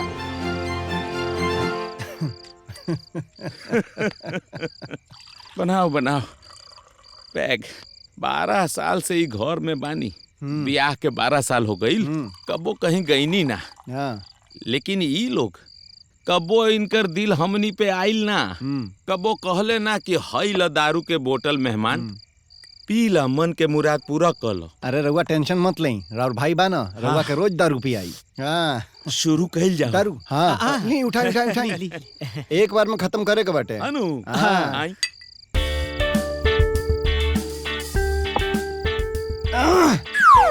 बड़ा फास्ट बानी जी। अरे हमार तो रोज ना चलेगा थोड़ा थोड़ा। हाँ, एक गौरी एक गो और बनाओ। वैसे को बात कहीं महाराज, कहीं कहीं राउर ठाट न हाँ। टाटा बिड़ला अंबानियों से ऊपर के बा। से तो बा। हाँ बस बस बस बस। आप नीट नीट नीट मारल जाए। नीट मारे अरे के बाद? महाराज उठाई, मजा आ जाए। अरे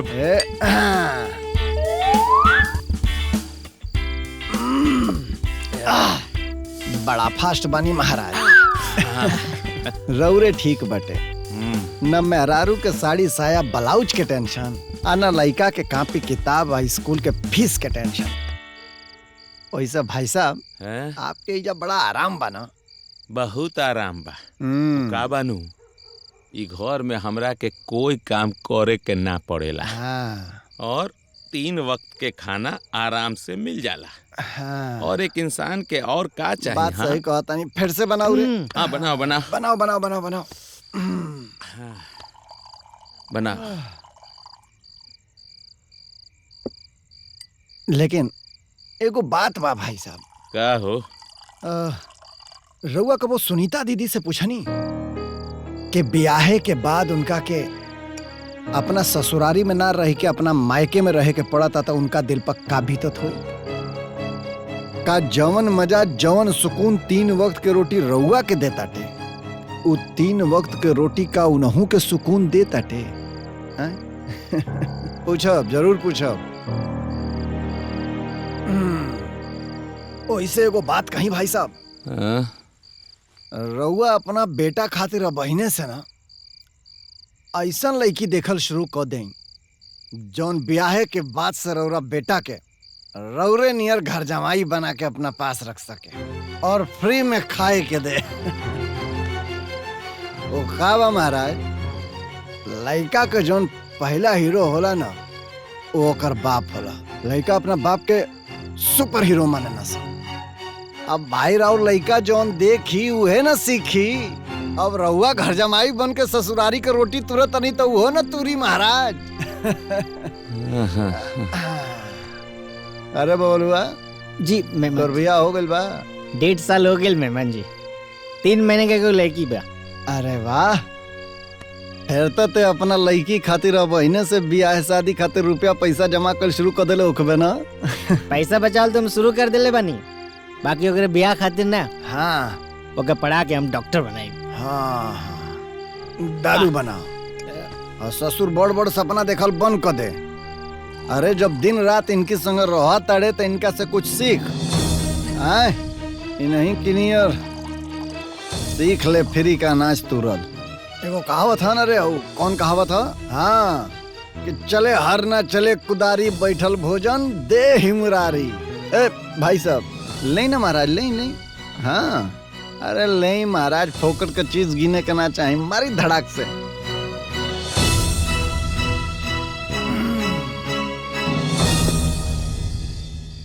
अब भाई साहब, अब मेहमान जी, मेहमान जी चल गए ने मेहमान जी।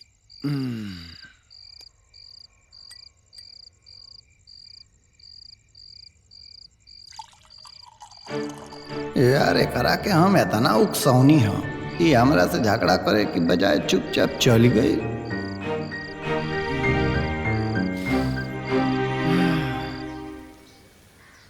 पिया दाता पेट के दर्द खत्म हो जाला। माई, हाँ हम सांझी ला जाए, जा। ध्यान रखिए अपन। खुश रहा, ध्यान से जाइए। हाँ माई। बाबूजी, हींग और अजवाइन के तो हमरा के आपसे 2 मिनट जरूरी बात करे के बा।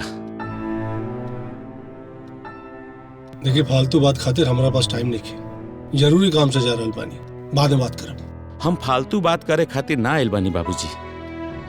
हम अपना मेहरारू और बच्चा के जिंदगी के बारे में कुछ बात करे के चाहते नहीं। बोली। अब हम अहिजाई घर में ना रह के चाहता नहीं। मेहमान जी, रुआ से क्यों गलत बात कह देलस का? ना केहू गलत तो ना कहले बा, सही कहले बा।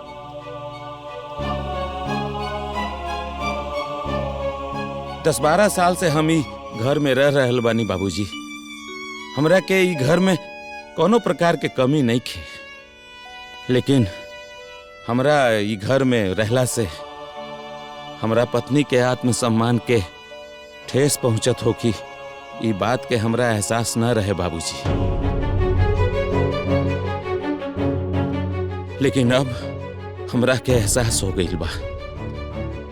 अपना बारे में तो जानवर ही सोच सकेला, फिर हमरा के इंसान भइला के का फायदा जब हम अपना मेहरारू और बच्चा के भविष्य के बारे में ना सोच सकता नहीं। कहल गईल बा कि हर बाप अपना लइका के नजर में हीरो होखेला बाबूजी। हम अपना लइका के नजर में विलेन बन गईल बानी बाबूजी।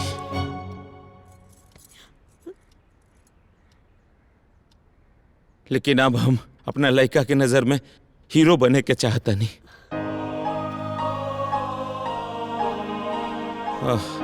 सुनीता के और अपना बेटा के लेके कहीं बाहर जाए के चाहता नहीं। दिल्ली में हमारे एगो दोस्त बा, हम ओकरा के अपन बायोडाटा दे ले बनी। कोनो भी काम होई हम जाके वहीजा करब, खुद कमाइब खुद खाइब बाबूजी।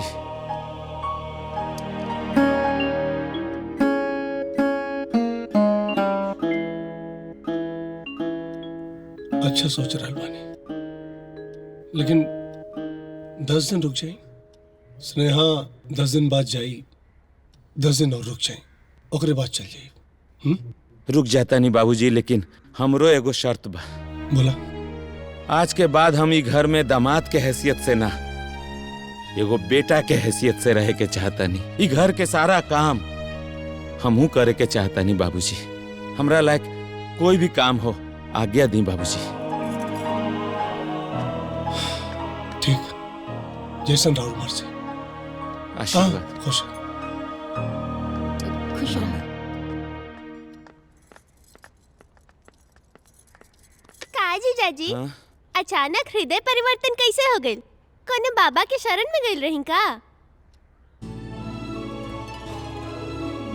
हाँ, हाँ, गिटार वाला बाबा के लगे गईल रहनी।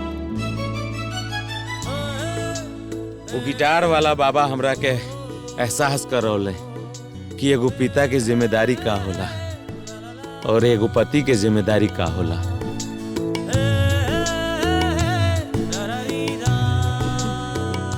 हम गिटार वाला बाबा के धन्यवाद कहे के चाहता नहीं। धन्यवाद।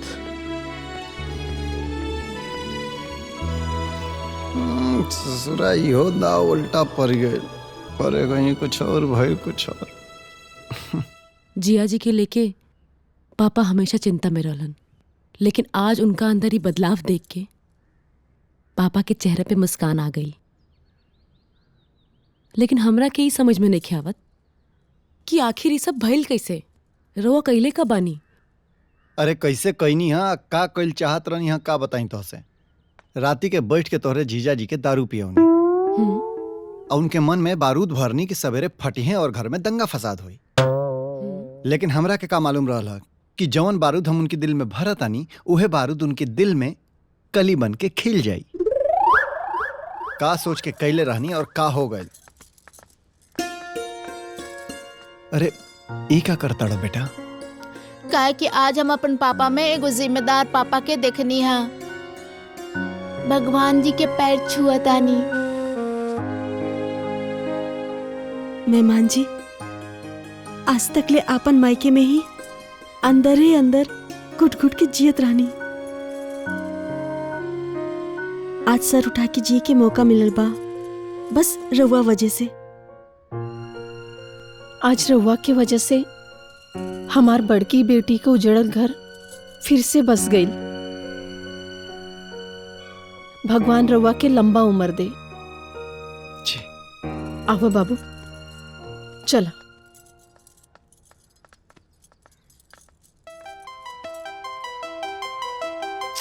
यार समझ में नहीं आवत कि का होता। जब भी तोहरा घर में प्रॉब्लम क्रिएट करे खातिर कोनो ड्रामा करे नी, तो तोहे लोगन का प्रॉब्लम सॉल्व हो जाला। देखी का करें? हमरा तो लगा था कि भगवान जी रउआ के घर के प्रॉब्लम सॉल्व करे खातिर भेजले बनी।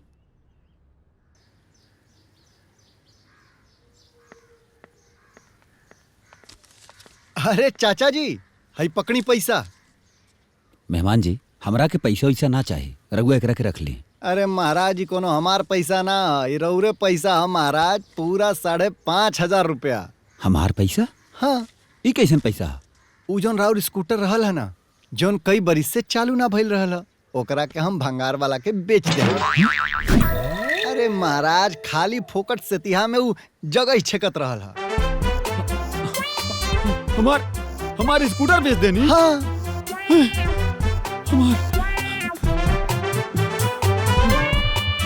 अरे हमार स्कूटर बेच देनी।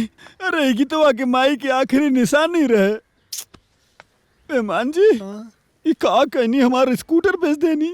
अब का करब चाचा जी, जाए वाला के केहू रोक पौले बाटे, जाए वाला तो चल जाला। राउर स्कूटरो चल गइल भंगार के दुकान में चाचा जी। ए चाचा जी, अरे चाचा जी, चाचा जी। पापा। गीता बेटा रो मत, ठीक हो जाइए चाचा जी। चुप हो जा बेटा, कुछ नहीं पापा की, चुप। ये इनका पहला अटैक था, माइनर अटैक है।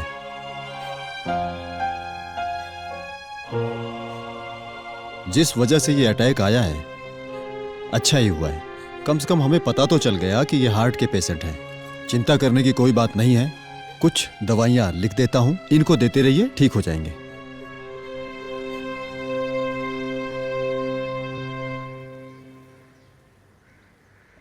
हमरा के चाचा जी का स्कूटर ना बेचे के चाहत रहा। आज अपना हरकत की वजह से हम गीता से नजर ना मिला पावत रानी।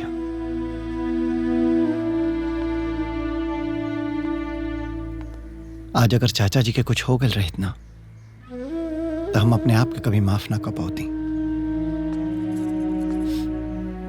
मेहमान जी जी ई हमरे तरफ से एगो छोट सा तोहफा। ई का है? रहुआ हमनी खातिर बड़ा शुभ बानी। आपके वजह से बड़का मेहमान जी सही रास्ते पे आ गई नी, और आज तो आपके वजह से हमार छोटका बेटा की जान बच गई। दादी जी, हमरा वजह से ही तो चाचा जी के हार्ट अटैक आइल रहा। बाकी अगर आपके वजह से ये अटैक ना आई तो हमनी के कैसे पता चलत कि हमार बेटा के हार्ट के रोग बा? तो आपके वजह से जान बच गई ना।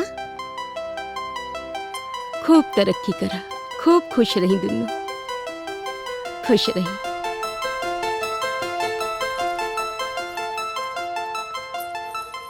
हाय पकड़ो। हमरा के तो समझ में नहीं आवत कि का होता थे कि जब अपना आप के बुरा बनावे खातिर तोहरा घर में कुछ करता नहीं तो उल्टा हो जाता, और हम बन जाता नहीं तोहरा घर वालन की नजर में देवता। देखी हमरा तो लागत बा कि भगवान भी नहीं चाहत कि रउआ इन लोग की नजर में बुरा बने। पर बुरा तो बने के पड़े ना, बुरा ना बनब तो कैसे निकलबे घर से? आखिरकार तो हर नकली पति है, हाँ? कोनो असली पति नहीं खी ना।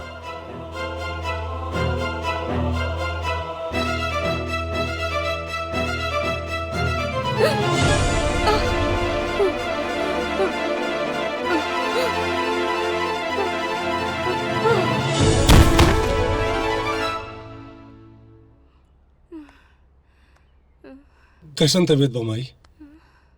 अब उम्र हो गई है बेटा, पता ना भगवान के इजा से कब बुलावा आ जाए। ऐसा बात काहे करता रे माई? केहू ना कर सकेला, केहू ना कर सकेला। ए बेटा। हाँ माई।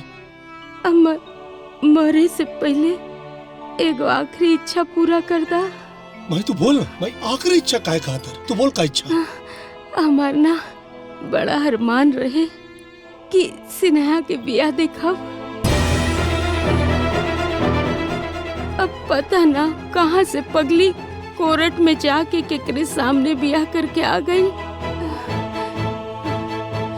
ए बेटा, हमार छबा सिन्हा और मेहमान जी के रस्मो रिवाज से बियाह करवा था। इतना कर दे बना बेटा, तो हम सुकून से मर जाए। मरे के बात मत कर माई बार बार। दादी ई का कह रहल बाड़ू? फिर से बिया? तू दोनों हमारी आखिरी इच्छा नहीं के पूरा कर सकत। तो सब इच्छा पूरा हुई, लेकिन मरने के बात मत करिए तू। माई की इच्छा है कि स्नेहा का ब्याह दोबारा पूरे रीति रिवाज के साथ हो। माई की इच्छा जरूर पूरा हुई।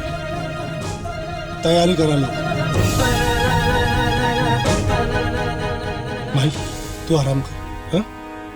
माई के आराम करे था, बाकी लोग अपना अपना कमरा में जाए।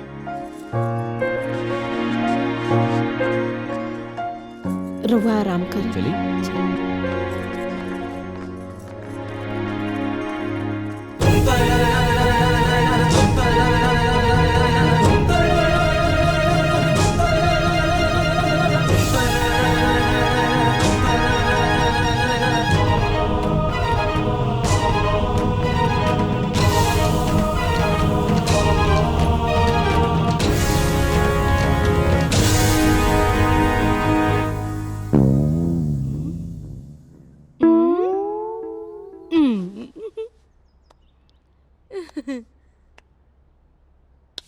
का हो मेहमान जी, तोहरा के का लागल? खाली तू ही लोग नाटक कर सकेला? अरे अब देखा दादी के कमाल। तू दोनों के पति पत्नी के नाटक के हम कैसे हकीकत में बदलीला। टंग टंग टंग टंग टंग टंग टंग। देख तारा जहाँ मन करे हमार बायोडाटा भेज दे, हमरा कोनो भी काम चली, लेकिन हमरा काम चाहिए। अरे भेज दे, सब जगह भेज दे। कोई भी काम होखी नु तो हम करब। अब हम आराम ना करब, काम करब काम। ठीक ठीक ठीक ठीक। अब भाई साहब, जब काम करे के मन बना लेल बानी ना, त काम के कमी ना हुई। हमरा काम मिल जाई, पक्का मिल जाई। हमरे पहचान के एगो कंपनी बाटे। हाँ। हम आपके बायोडाटा वही भेज देता नहीं, आपके काम मिल जाई। ए भाई, हमरा काम करे के बा, बैठ के खाली खाई के नहीं खे। और बदलल रूप देख के हमरा बड़ा खुशी होता है। ए बबलुआ, बबलू का बबलुआ। प्रणाम बाबूजी। खुश रह, खुश। बबलुआ तो कहीं गइल बा, कोनो काम बा का? रउआ हमरा के बोली ना। हाँ, हम काम करब। हाँ, हमरा के बोली। रउआ काम करब? हाँ, आप बोली ना, हम कर सकते नहीं। अच्छा, आप भट्टा पे चल जाए, वो मैनेजर गाँव में गइल बा, वहाँ का काम संभाल ली जाके। भट्टा के काम हम संभाल सकता नहीं। हाँ, जाए जी, हम जाता नहीं। आशीर्वाद दी। खुश।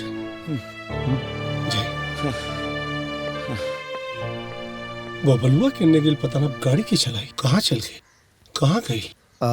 चाबी हमरा के दें। अरे टेंशन मत लें, हम गाड़ी बहुत अच्छा चलावे नहीं। दें।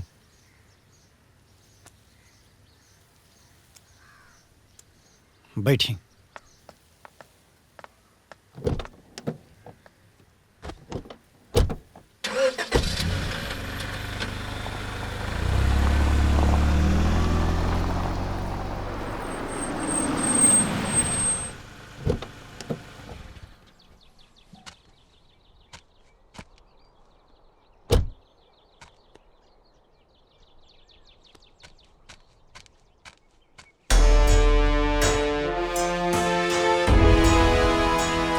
पिछली बार से बढ़िया तैयारी होकर चाहिए मेरी। हाँ? पैसा का कोनो टेंशन ना ले, जितना पैसा चाहिए, और पैसा जितना पहले मिलत रहे उससे ज्यादा मिली, घर भेज के उसे मंगवा ले डोनेशन। जी जी। बाकी तैयारी करा। जी जी।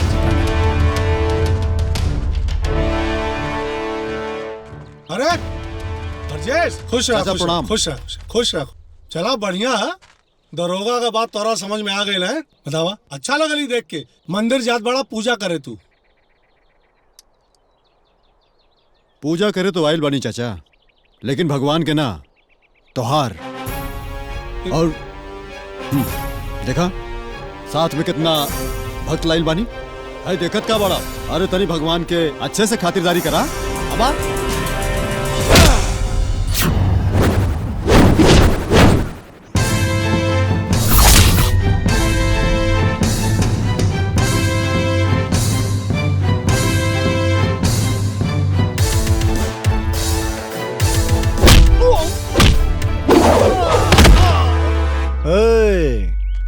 अब मंदिर में आयल बड़ा तो तन मन सब शुद्ध होके के चाहिए ना। अब तो आ रहा तोहरा ये चेला लोगन के शुद्धिकरण के जरूरत बाटे, वो हम करब। हाँ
करण, करण, हे भगवान, हमार हीरा जैसन दामाद के ही हाल कैले बा। कीड़ा पड़ के मरी। सुनीता, जा जल्दी से दूध में हल्दी डाल के ले आवा, घाव सूखे में फायदा करी। जा। ठीक बा, मैं लेके आवा तनी। ऐसे नहीं बेटा, काहे रोवा तारू? मेहमान जी ठीक हो जाइए, मत रोआ।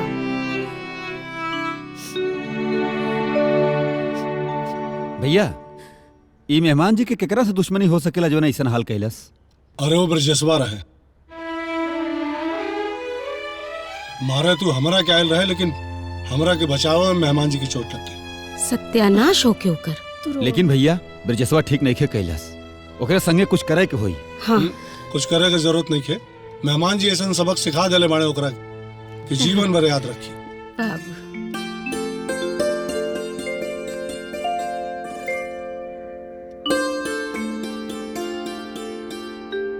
बहुत अच्छा गाना गाया आपने। देखना ये गाना एक दिन मार्केट में धमाल मचा देगा। थैंक यू सो मच सर, सब आप ही की देन है। मेरे करियर का पहले गाने का ब्रेक आपने मुझे दिया। आप तो मेरे लिए भगवान जैसे हैं। मैं भगवान नहीं हूँ, भगवान खुद नहीं आते, लोगों की मदद के लिए किसी को भेज देते हैं, जैसे मुझे भेजा है आपकी मदद के लिए।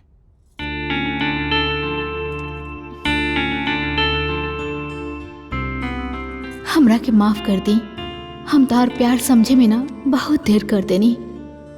तू हमरा के इतना मैसेज कैला, बाकी हम तोहर मैसेज ना देखनी ना रिप्लाई कैनी, लेकिन आजकल हर मैसेज ध्यान से देखा तानी।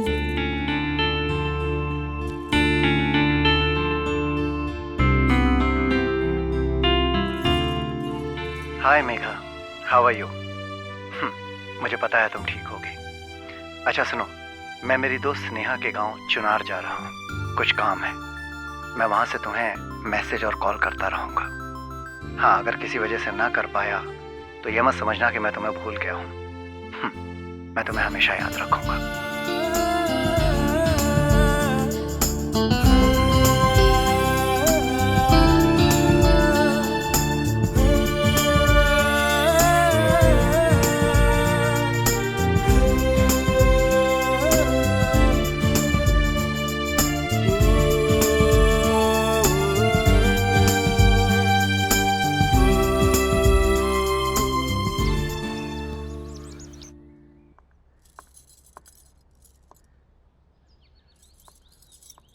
करण जी, ली।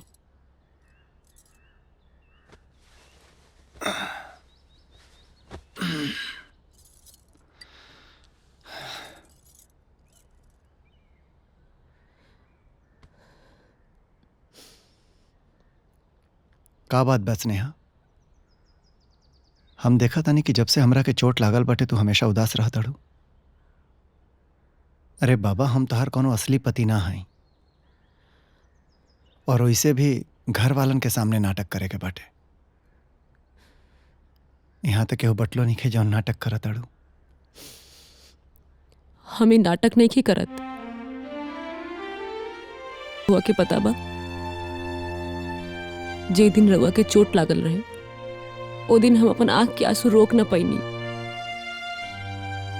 चोट आपके लागल रहे, लेकिन दर्द हम महसूस करत रहनी। रवा की वो हालत में देख के न ठीक से खा पानी न ठीक से सो पानी। बस ऐसा लागत रहे हमार भूख प्यास नींद चैन कोनो छीन ले बा। वो दिन से कुछ भी हमके अच्छा नहीं खिलागत। बस दिल में एक अजीब सी बेचैनी हो रहा बा। हम अजय से 2 साल से प्यार करत रहनी, लेकिन आज जो हम रउआ खातिर महसूस कर रहल बानी वो हम कबो अजय खातिर महसूस न कईनी। पता न कभी नाटक करत करत हम रउआ के आपन माने लगनी। हो सकता एह में भी कोनो भगवान के ही मर्जी होई।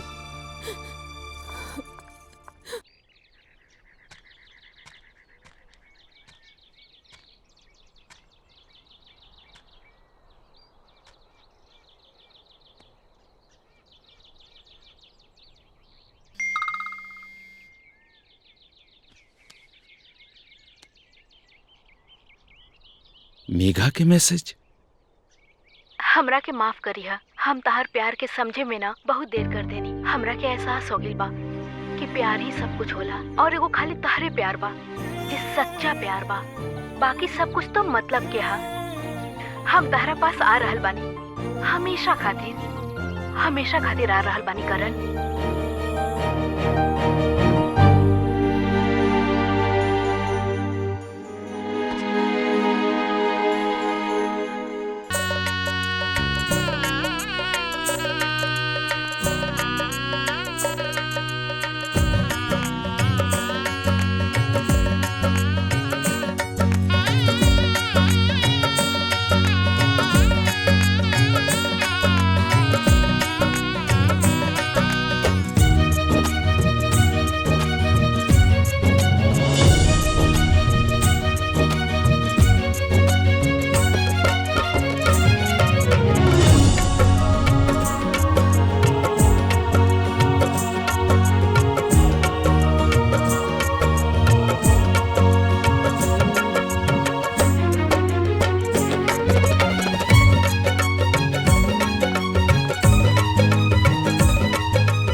दूल्हे को बुलाइए। दामाद जी को बुलाइए।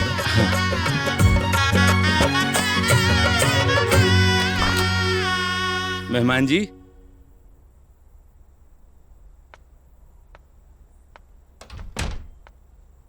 मेहमान जी।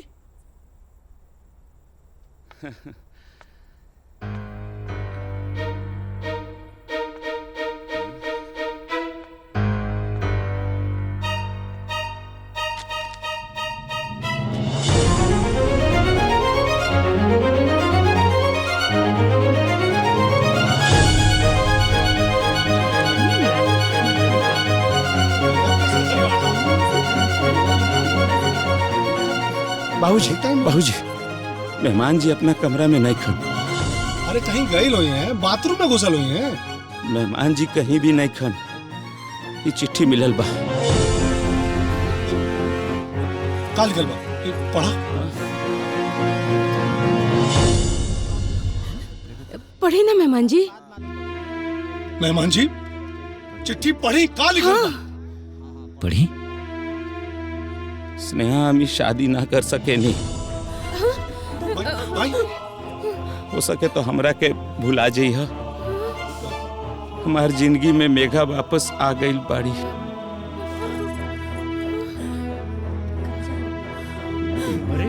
क्या हो गई हो? क्या था कोई? चल गया लड़का भाग गया जरूर कोनो मतलब लड़की के दूसर लेके भाग गई। अरे नहीं यार ऐसे मत कहा बहुत अफसोस की बात है।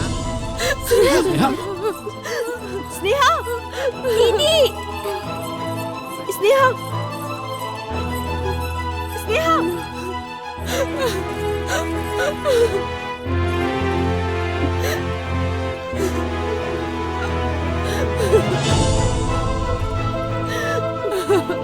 चुप हो जा।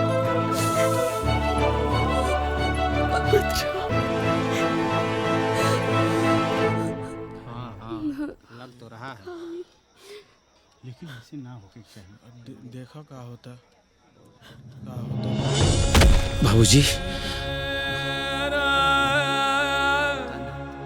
रउआ लोग जाए सब लोग।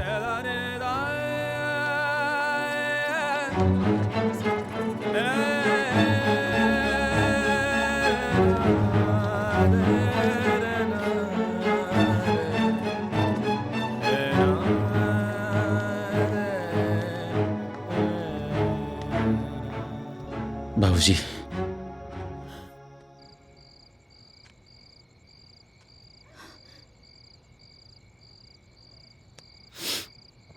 मेघा तू हमके लेके आवल चाहत रहलू है ना तल्ला हम आ गई नहीं। पर एगो बात याद रखिया सिर्फ हमार शरीर आयल भाई हाँ आत्मा अभी भी स्नेहा के लगे बाटे। याद बा मेघा जब हम तोहरा से अपना प्यार के इजहार कैले रहली ना तो तू हमरा के ई कही के मना कर देलू कि गायकी तोहर पहला प्यार बाटे। हमरा प्यार के तू ऑप्शन बना देलू। मना करके चल गईलू एक बार ना सोचलू कि करन के अच्छा लगी या बुरा। पर देखो हम सारा पागल इंसान तोहरे प्यार में तोहर इंतजार करत रहनी।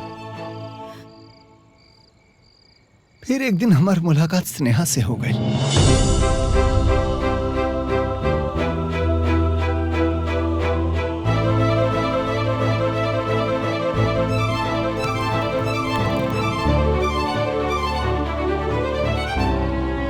वक्त हालात बदलल और स्नेहा हमसे प्यार करे लगली, बहुत प्यार करे लगली।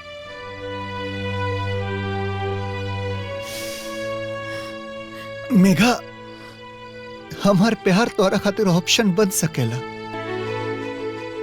पर हमार प्यार स्नेहा खातिर ऑप्शन नहीं है। स्नेहा खातिर होकर जिंदगी बाटे और अब तो सच्चाई ही बाटे कि हम भी स्नेहा से बहुत प्यार करेनी। एगो अनाथ इंसान के इतना प्यार मिल जाई, एगो परिवार मिल जाई, हमरा के पता ना रहला। और अब हम वो लोगन का हो चुकल बानी। फिर भी तोहरा खुशी खातिर और हमरे कल वादा खातिर हम यहाँ चली आई नहीं। पर याद रखिए एक बार फिर से कहता नहीं कि करण के शरीर तोहरा साथे बाटे पर आत्मा स्नेहा के साथे।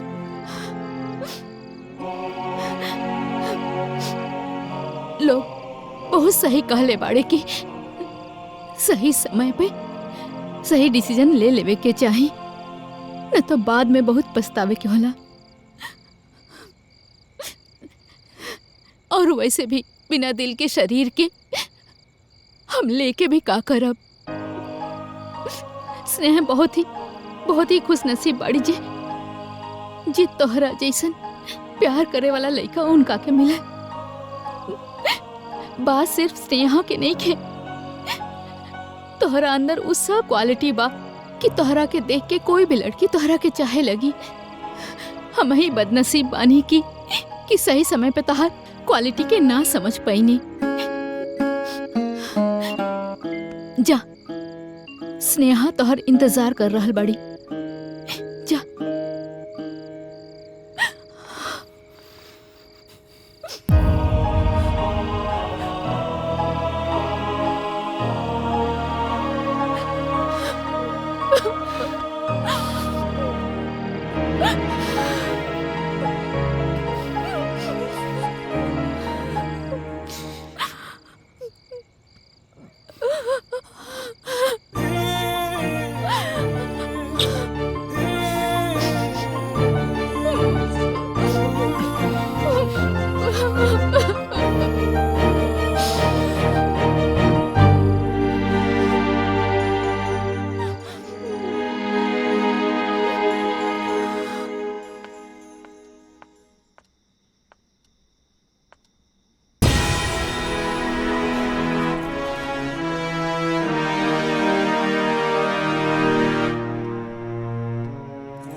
तो हिम्मत कैसे भाई पूरे समाज के सामने हमार बेइज्जती कैला के बाद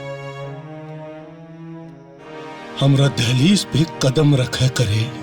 तो हिम्मत कैसे भाई है? कैसे भाई तो हिम्मत?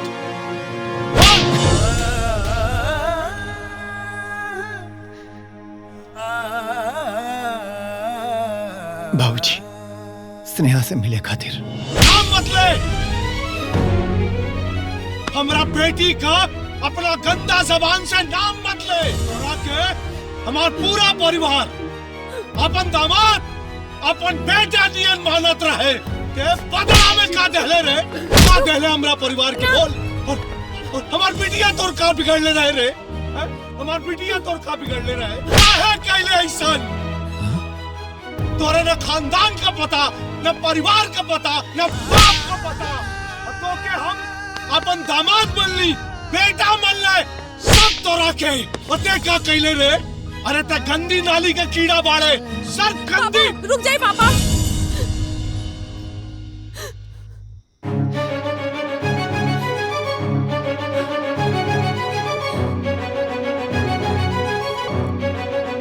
रउआ अगर एक बेर और मारनी करण जी के तो हमार मरल मुंह देखब।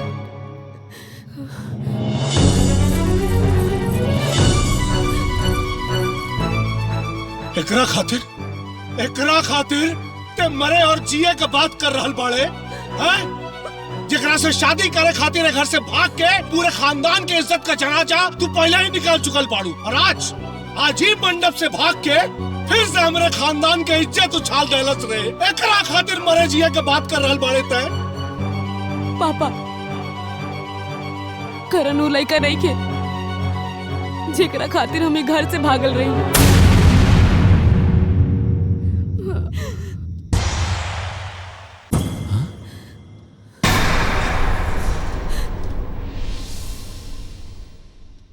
मतलब जेकरा से हम प्यार करत रही उ तो हमरा के कब के छोड़ के भाग गेल रहे। हम तो मरे जात रहनी, करण हमरा के बचौल।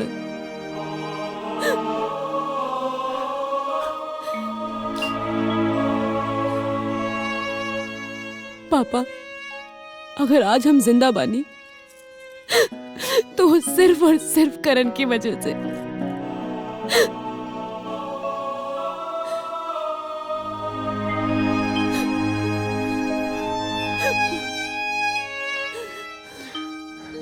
स्नेहा तुम तो हमरा के घर में 21 दिन खातिर लेके आई लो। 21 दिन में हमरा के घर में 21 गो रिश्ता मिल गए। इतना प्यारी दादी माँ, माही जैसन सास मिलली, तोहरा बहन के रूप में हमरा के एगो बहन मिलल, भाई जैसन साढ़ू, बहुत सारा रिश्ता मिलल है घर में।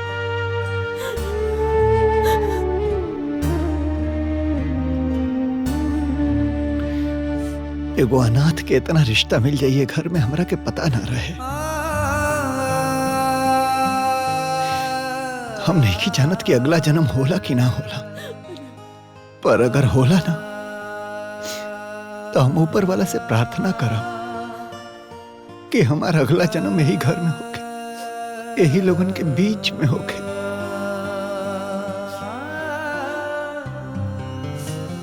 और हाँ, तो हर मदद करे खातिर आयल रहनी है घर में, लेकिन तो उसे कब प्यार हो गई पते ना चलल। नाटक करत करत कब प्यार हो गई पता ना चल। हम हमरे अतीत के बारे में नहीं जाना, पर आज के सच्चाई यह बाटे कि हम तोहरा से बहुत प्यार करेंगे, बहुत प्यार, और हमेशा करत रहो।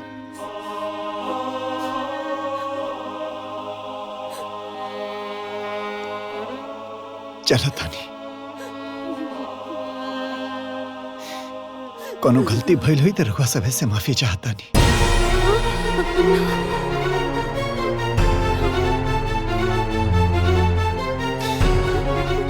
माफ कर दे।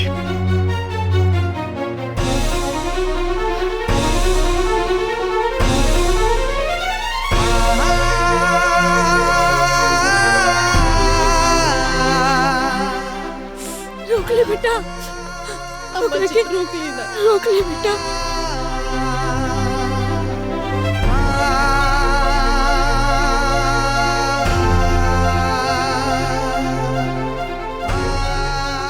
करण, रुक जा बेटा।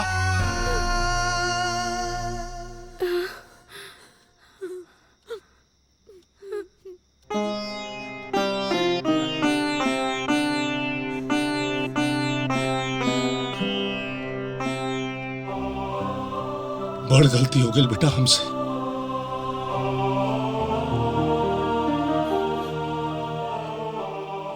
जे हमारी बिटिया का जान बचौलस,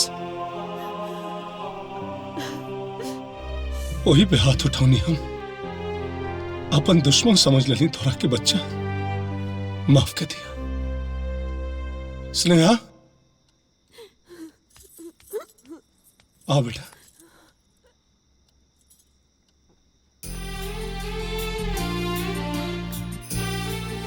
ऐसा नीक लड़का तोहरा के ना मिल सकेला बेटा।